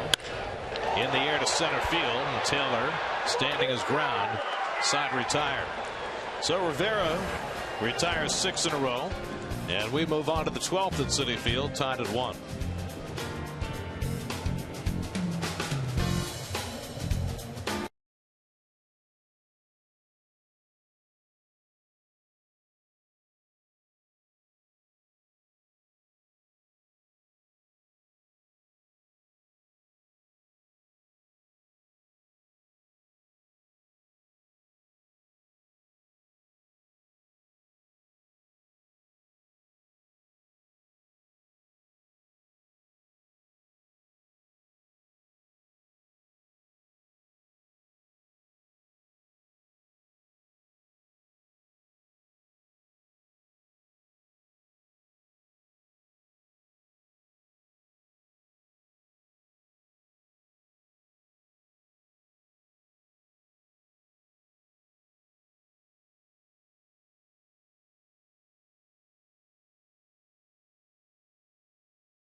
For offers on their most exciting lineup ever.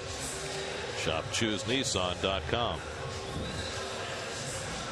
Well, here we are. Nats have run through most of their bench, in part because of the ejection of Bryce Harper in the 11th. Both teams still have plenty of bullpen remaining. We should cross off Robles on the Mets side as well, because he's out. And Carlos Torres is in. Yeah, that would be cheating, Truck. Can't bring him in twice.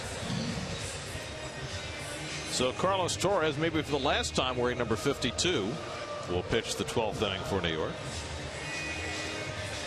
Reports are that he'll give up his 52 for Yoenis Cespedes when he arrives tomorrow. If the Mets had known they were going to play this deep into the game, maybe they would have activated Cespedes.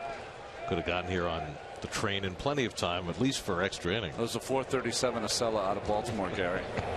He and Desmond foul tips the first pitch fastball. 95 from Carlos Torres. When's the last time we saw that? It's amazing what happens when you play these divisional games and the old stretch run here. A little adrenaline piece jumps in. Ooh. And the curveball to the backstop. That was off the D and Duncan. He was channeling Mr. Rivero. The Bull mascot is just fine.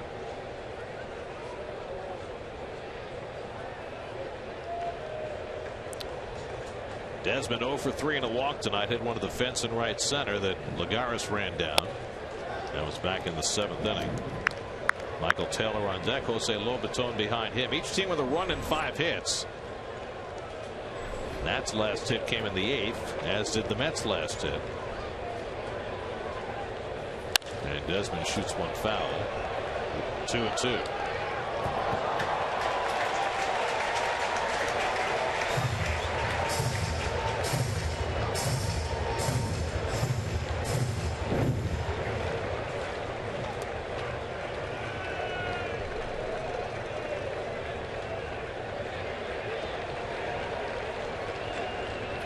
2-2 from Torres. Jams Desmond, who fouls it off. Straight fastballs from Torres, something you rarely see, rather than his natural cutter. Something he's worked hard on throughout his career to try and figure out how to do consistently.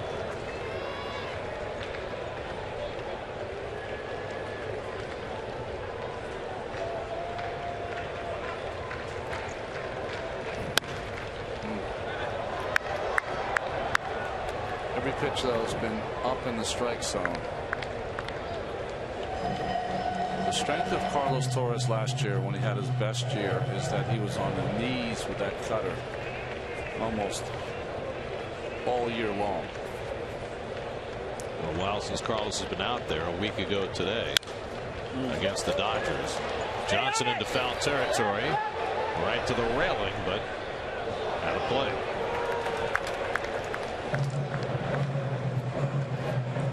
Seen some long turns at bat. None longer than the one Jason Worth had against Tyler Clippard in the 8th inning with 2 out and 2 on. Struck him out on the 13th pitch. Matt Harvey went 7 2/3, allowed a run on 5 hits. And the Mets bullpen has held the fort since. 8th pitch of the at bat coming from Torres to Desmond. Got him looking.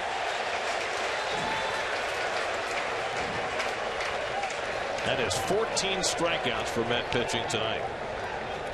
Good frame there by d'Arnaud.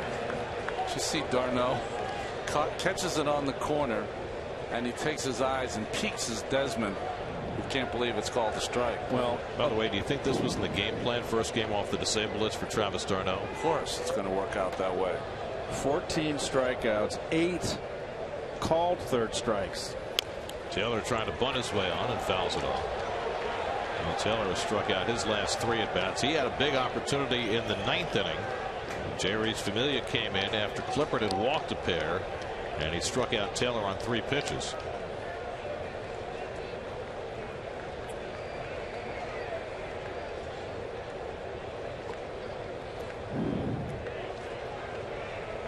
Taylor was also victimized early in this game by some stellar Met defense. Juan Uribe made a leaping grab of his line drive.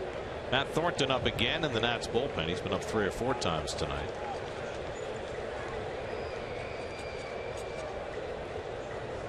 Mets have used their frontline relievers tonight. Clippard and Familia. The Nats have yet to use theirs, Storin and Papelbon.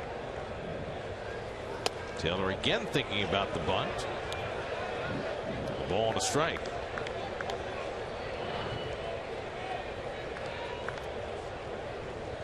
Good job by taking that bat back.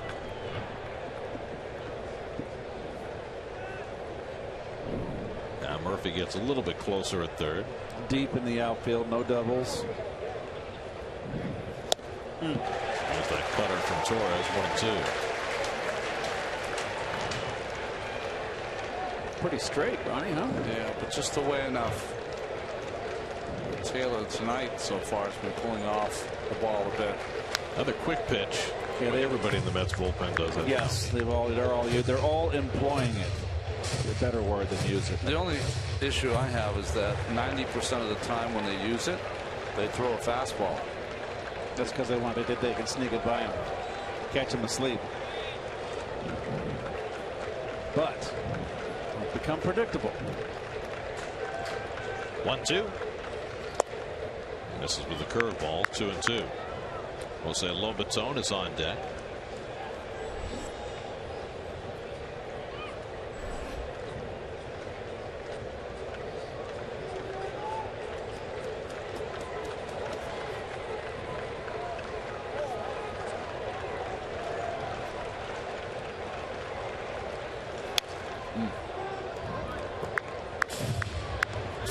Taylor's gotten some big hits for this Nationals team.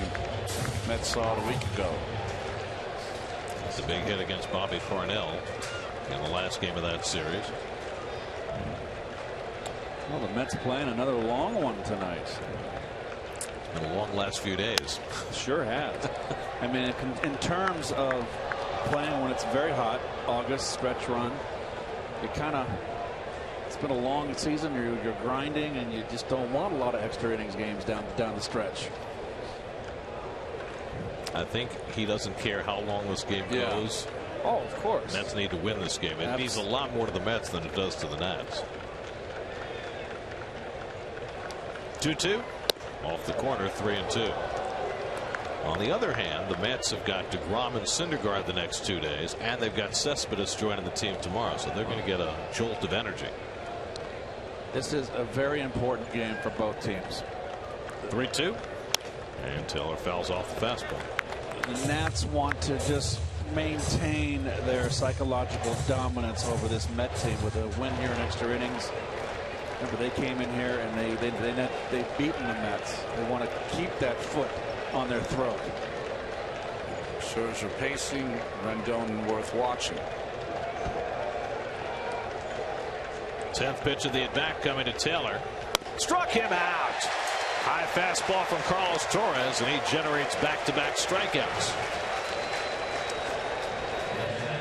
Got some gold here from Mr. Taylor. That's 15 strikeouts now from Met pitching. And now Lobaton, who's 1 for 4. The last 2 years when Jose Lobaton has started for the Nats, they are 50-31. It's been something of a good luck charm for them.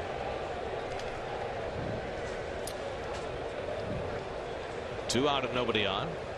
And Lobaton takes wide for ball 1. The Nats do not have an on-deck batter, which you're supposed to have. They have just one available position player. That's their regular catcher, Wilson Ramos, and you can see him there with a bat under his arm and putting his batting gloves on. 1-1 to Lobaton.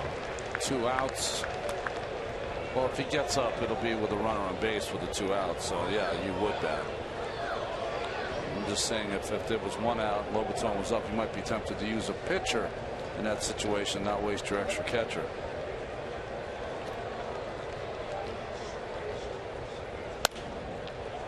One and 2 to Lobaton. You get in these kind of games, you hope that your catcher is versatile enough to keep in the game, maybe playing first base or somewhere, so at least you have both catchers in the game in case something happens injury-wise. 1-2 Lobaton, and he fouls back.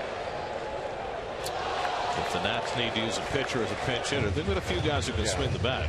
Scherzer can hit, Fister can hit, Zimmerman's got some power.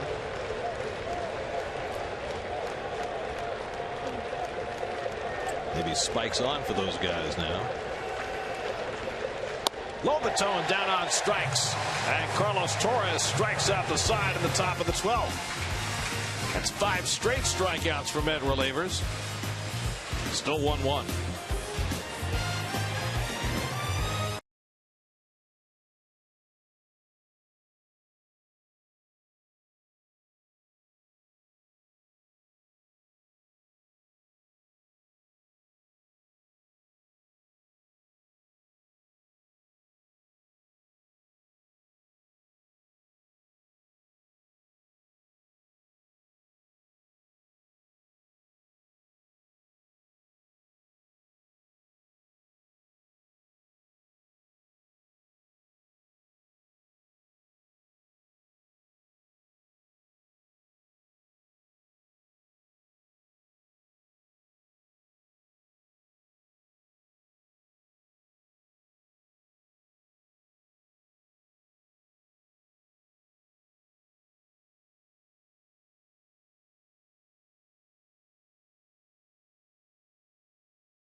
retired 6 in a row, will get a third inning of relief for Washington as we go to the bottom of the 12th.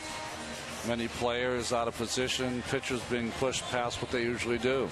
That's what happens in an extra inning game. And whereas Matt Williams has gotten some positive matchups in terms of lefty-righty in extra innings, now the Mets will have 3 right-hand batters coming up against Rivero, with Flores, Lagares, and Campbell due up in the bottom of the 12th. Well, this game began with the Wilmer Flores standing ovation chorus. And we'll see if he can end it the same way. 1 for 4. He drove in the only Met run in the 4th inning.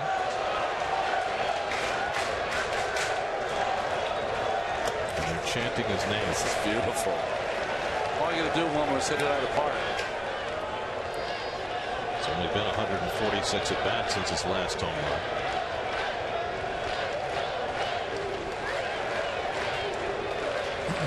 He's due.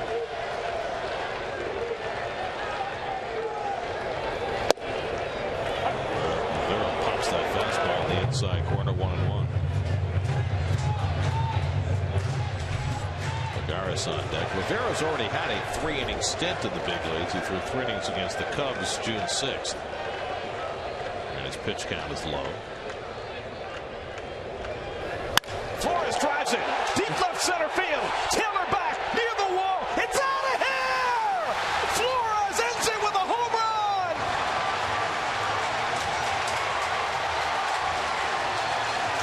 Wilmer Flores night at Citi Field comes to a fitting close, and the Mets win it 2-1 in 12.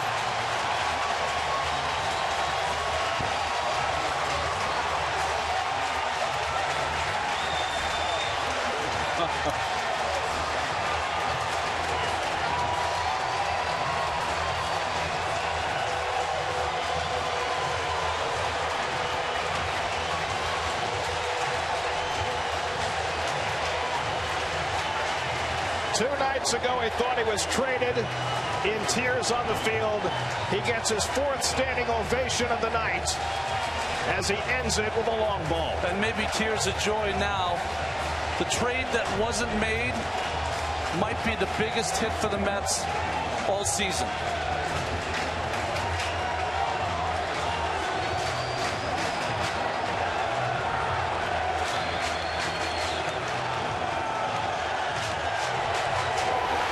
Mets with their biggest victory of the season, and the man that Met fans have come to adore ends it with a long ball, his first since June the 12th, his 11th of the year, and his teammates could not be more joyous. My goodness, you couldn't write a better script. Look at how everybody's fired up on that bench, even the coaching staff. This is one of the greatest things I've ever seen happen within a baseball season 48 hours later. Whoa. Wilmer Flores with his first career walk-off home run, and he's standing by with Steve Gelb. Steve? Wilmer, if someone would have told you 2 nights ago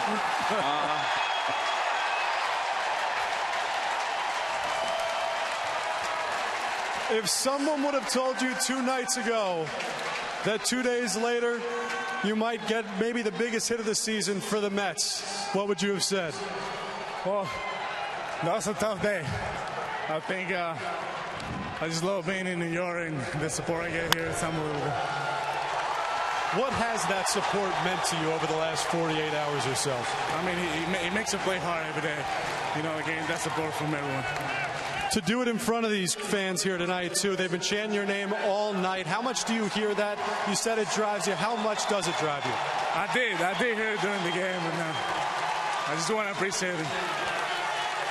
Wilmer, as a team, how big was this win, considering all that's been going on here the last week or so, and who was in town? You know, we battled through it. We had a great pitching. They had a great pitching, too, and our bullpen was great today, and we hung in there. We hung in there. Right before we went on here, you said, I can't believe that went out. You didn't think that was out off the bat? I thought it was a double for sure. He went out. Wilmer, congratulations. These fans are glad you're here. I know your teammates certainly are. Thanks for the time. Thank you.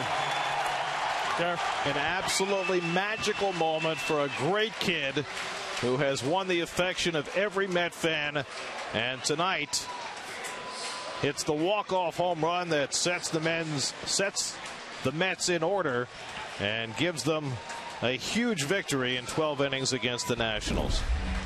Game summary presented by Jeep. Carlos Torres struck out the side in the top of the 12th. Mets struck out 16 Nationals tonight.